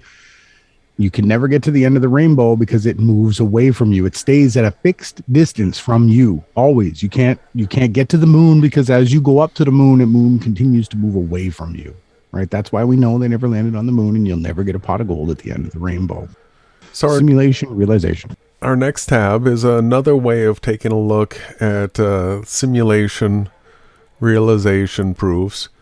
And so for people that are Mandela affected, this is a proof. If you're not Mandela affected, well, it's not going to help you much. But we've been familiar with the Mandela effect. I think even before we started working together, I think both of us were onto the topic. But so with this, these are the types of changes that a lot of people have talked about. Fruit Loops versus Fruit Loops. Captain Crunch versus Cap'n Crunch. All these different things are... There's a big group of people that remember it a certain way, but it's changed now. So you've got logos, companies, and brands. You have art and media. These are all different types of topics where people are seeing a change.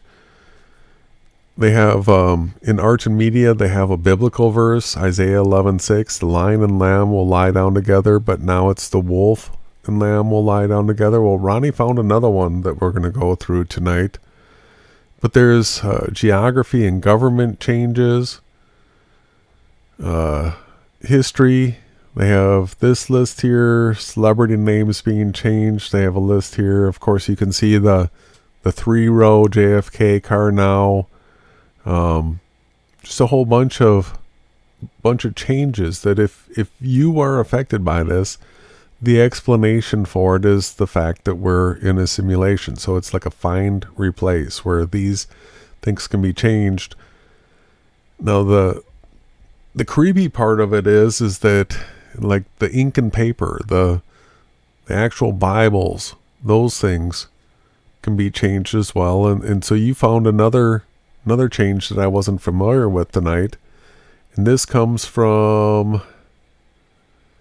This is Luke 19 and verse 27. And I want to see how many people in the chat remember this verse. It says, "But those enemies of mine who did not want me to be king over them, bring them here and kill them in front of me." Well, this is Yahawahashai speaking. This is right before, this says Jesus comes to Jerusalem as king. So right after this is when he has his disciples go get a colt, and this is where he's going to ride in, right, for the, what's it called again? Like the poem where he... Talking about Palm Sunday, which wasn't Sunday, but... Yeah. That was his triumphal entry. Triumphal entry. That's what I was looking for. So it's right before the triumphal entry. And this is Yahawahashai speaking. So it starts in 26. He replied, "I tell you that to everyone who has, more will be given. But as for the one who has nothing, even what they have will be taken away." Who remembers verse 27? "But those enemies of mine who did not want me to be king over them, bring them here and kill them in front of me." Anybody remember that?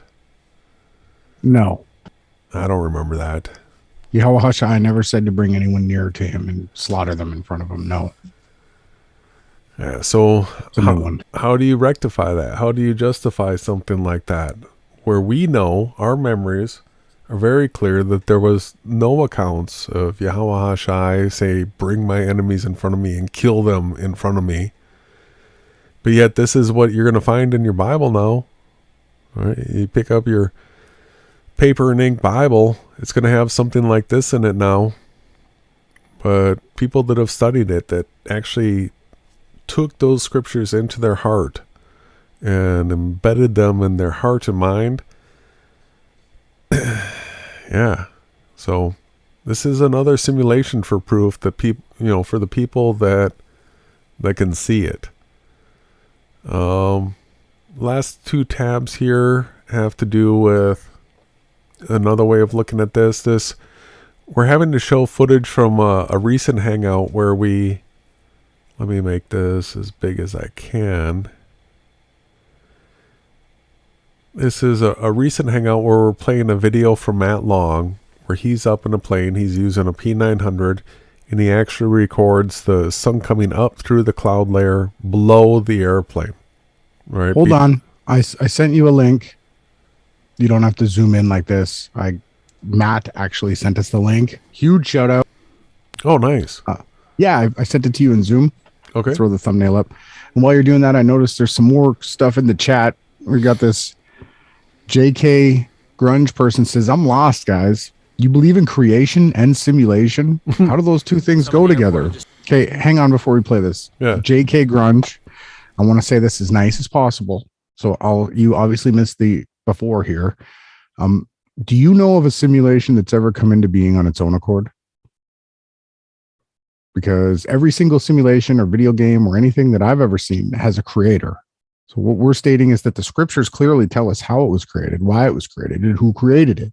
And we're just telling you it's not what the Big Bang infinite atheist universe is. This is a measurable, observable realm. It is supernatural, and that they've hid that from you. So for you to have, this is a constant question. I think this might be due to propaganda and indoctrination that people have. The first knee-jerk reaction is to state something like, you believe in creation and simulation? And my answer to you is to just read that question really slowly and think to yourself, did the simulation come into its own being, or did a Big Bang infinite universe, did it just come into being on its own accord too? Which one do we? And then evolve from nothing with no intelligent design. No evidence. It's like a tornado sweeping across a junkyard and creating a Boeing 747. Mm-hmm. Perfectly functioning, flying. It's impossible. It's never been done. The simulation was created, and we know who created it. He gave us the guidelines to it. It's the scriptures. Yeah, and let's get into this Matt Long stuff. Yeah, and so we also show from the Bible that the creation account actually proves simulation. The fact that day 1, day and night were created, and it wasn't until day 4 that the sun, moon, and stars were created. So you can't have day and night. You can't have the light before you actually have the luminaries. Mm-hmm. Unless if you're in a simulation. That's right. You had day and night before the sun and the moon. And then, no, the earth being flat is not a Mandela effect, because we have evidence from the scriptures. We went into the book of Enoch and showed you exactly what he wrote 5,000 years ago, and it's still the same to the day, right now. But the Antichrist was given powers to change times and seasons and to manipulate things. This is what we were told in the scriptures and what we see. We have to be very careful with any of the assumptions or assertions that we make, because we hold ourselves to a higher standard of truth, where we can only speak about things that we can verify and show you, except when it comes to the matters of faith, because we believe we don't need to see supernatural things. We already have faith and fully believe. We don't doubt any of it. We will march straight to our deaths because we have full faith. Now, when it comes to understanding our reality, we are challenged in the scriptures to search these things. It's a matter of kings to search out the realm, to understand why you're here and why the creator made you and why he made the simulation. That's what we're here to do, and then to witness to it.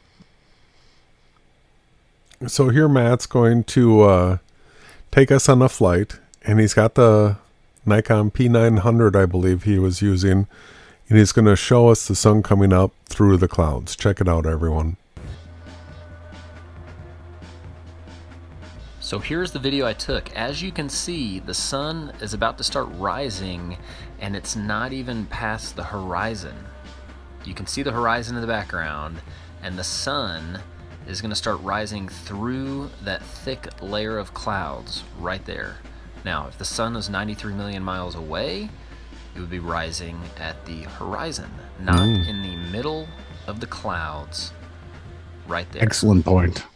Excellent point. So he put the line out. There's your horizon line out there.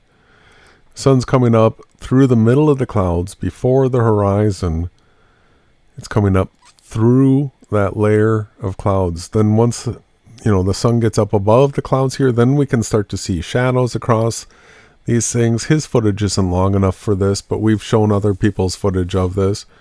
But it's the fact that he had the zoom to be able to zoom in and see this coming up before the horizon is really remarkable and fantastic. I'm glad he shared the link. That was nice. Yeah, it's great footage, right? 34,000 feet when I was recording this with my P900. So obviously the sun is below the airplane, and the airplane's at 34,000 feet. Obvious. So this just once again takes us back to this. All right, that the only way that works is if we're in a simulation and the sun is coming up from horizon to horizon around the observer.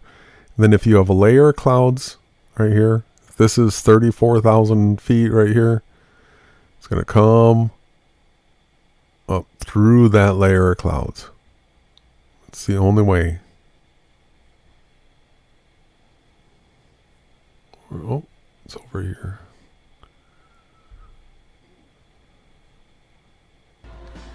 And I don't see how that is possible if the sun is 93 million miles away.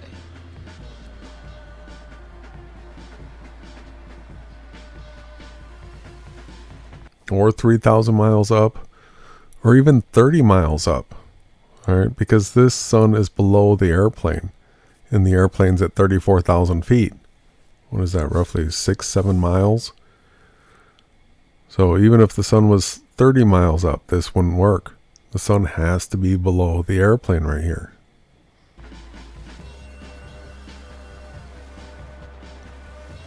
So how is this possible on even a flat Earth?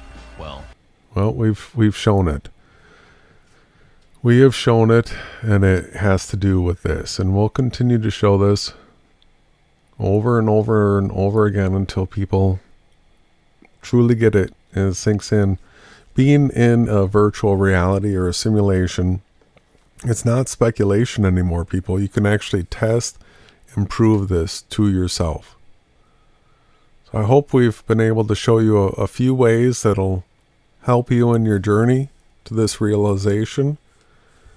The topic came up again. It was fresh today because of the Drudge. They had... Is that article gone now? Yeah, the article's finally gone. It was up on the beginning of Drudge, but it was all about we're probably in a simulation. How much should that worry us? Well, it shouldn't worry you, but you really should figure out who created it, what the plan for the world is, and all that. And we can assure you, everyone, that after testing it, the creator of this world is the Elohim spoken of in the Bible, in the Holy Scriptures. That's YHWH that you commonly see throughout the Scriptures, and that's pronounced Yahawahashai, right? And then the son of him, the Christ, Yahawahashai, which means he exists, salvation, right? And these are the important names. This is the why we do what we do. And again, brother, I think you ran a great podcast tonight. I enjoyed it. This is the last time I'll bring this up. If anybody's on my Facebook, they locked me out of my account. I logged on, I guess, with a VPN, and they tried to think that, I guess, someone was trying to hack my account. They've shut me down. I haven't blocked anybody. I don't just do those types of things. I'm as steady as the sun. So I'll be back. They'll let me back in. I did what they asked. We're just waiting. Hold your heads up. Fight for truth. Take a break. Do whatever it is that you feel in your heart that you want to do. I'm sorry. It's very frustrating, but I'm happy, and we're going to keep going, and everything is going to continue to shine no matter what. So again, bro, great job tonight. I love talking. I'm just taking this to thumbnail. Sorry. I love talking about the simulation. I love talking about our realm, and I love sharing it with people. And my goal is to share the truth. If 10 people love it, great. If one person loves it, great. If me and Jason do this, just me and him talking, great. Right? My goal isn't to convert anybody. I don't want to make you believe anything that you don't research and learn your own self. Right? This is on you guys. We're just here to get the blood guilt off our heads. And we absolutely love we love to investigate the realm. That's why we do this. It's our passion project. And I'm just thankful that everyone on the other side of the screen hung out with us tonight, listened to us talk, went through the evidence with us. If you guys have any more questions, please put it in the comments below, right? We'll be back again Friday for memes of the week and so much more. So again, everybody stay positive, keep your heads up. Soon the spring will be here. And I love you guys. Thanks for being here. Where's the only place anybody's going to hear any of this? Only on the Yahawahashai News Network.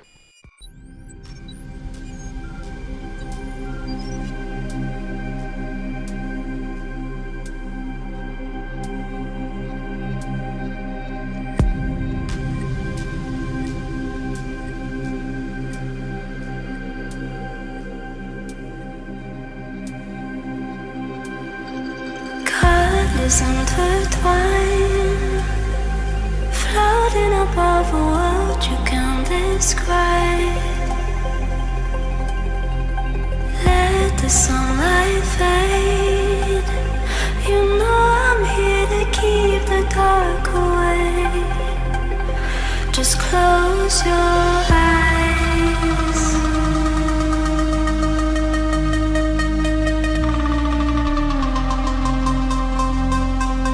Don't look twice.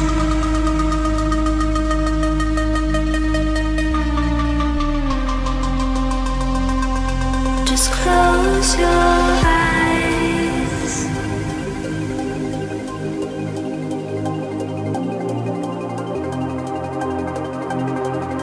Don't look twice.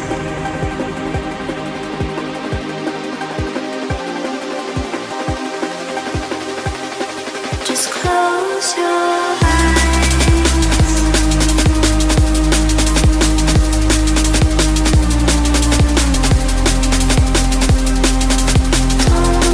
look twice.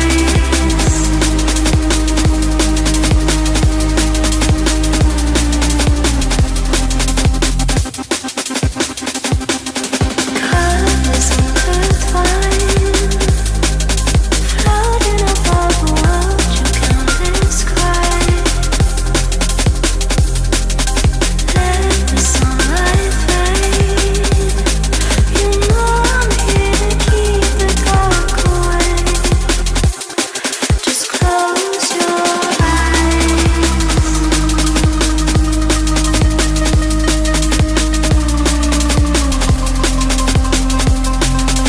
Don't look twice.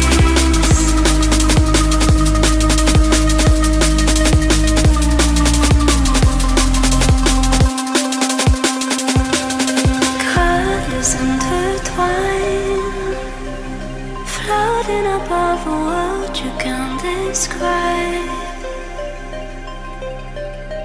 Let the sunlight fade. You know I'm here to keep the dark away. Just close your eyes.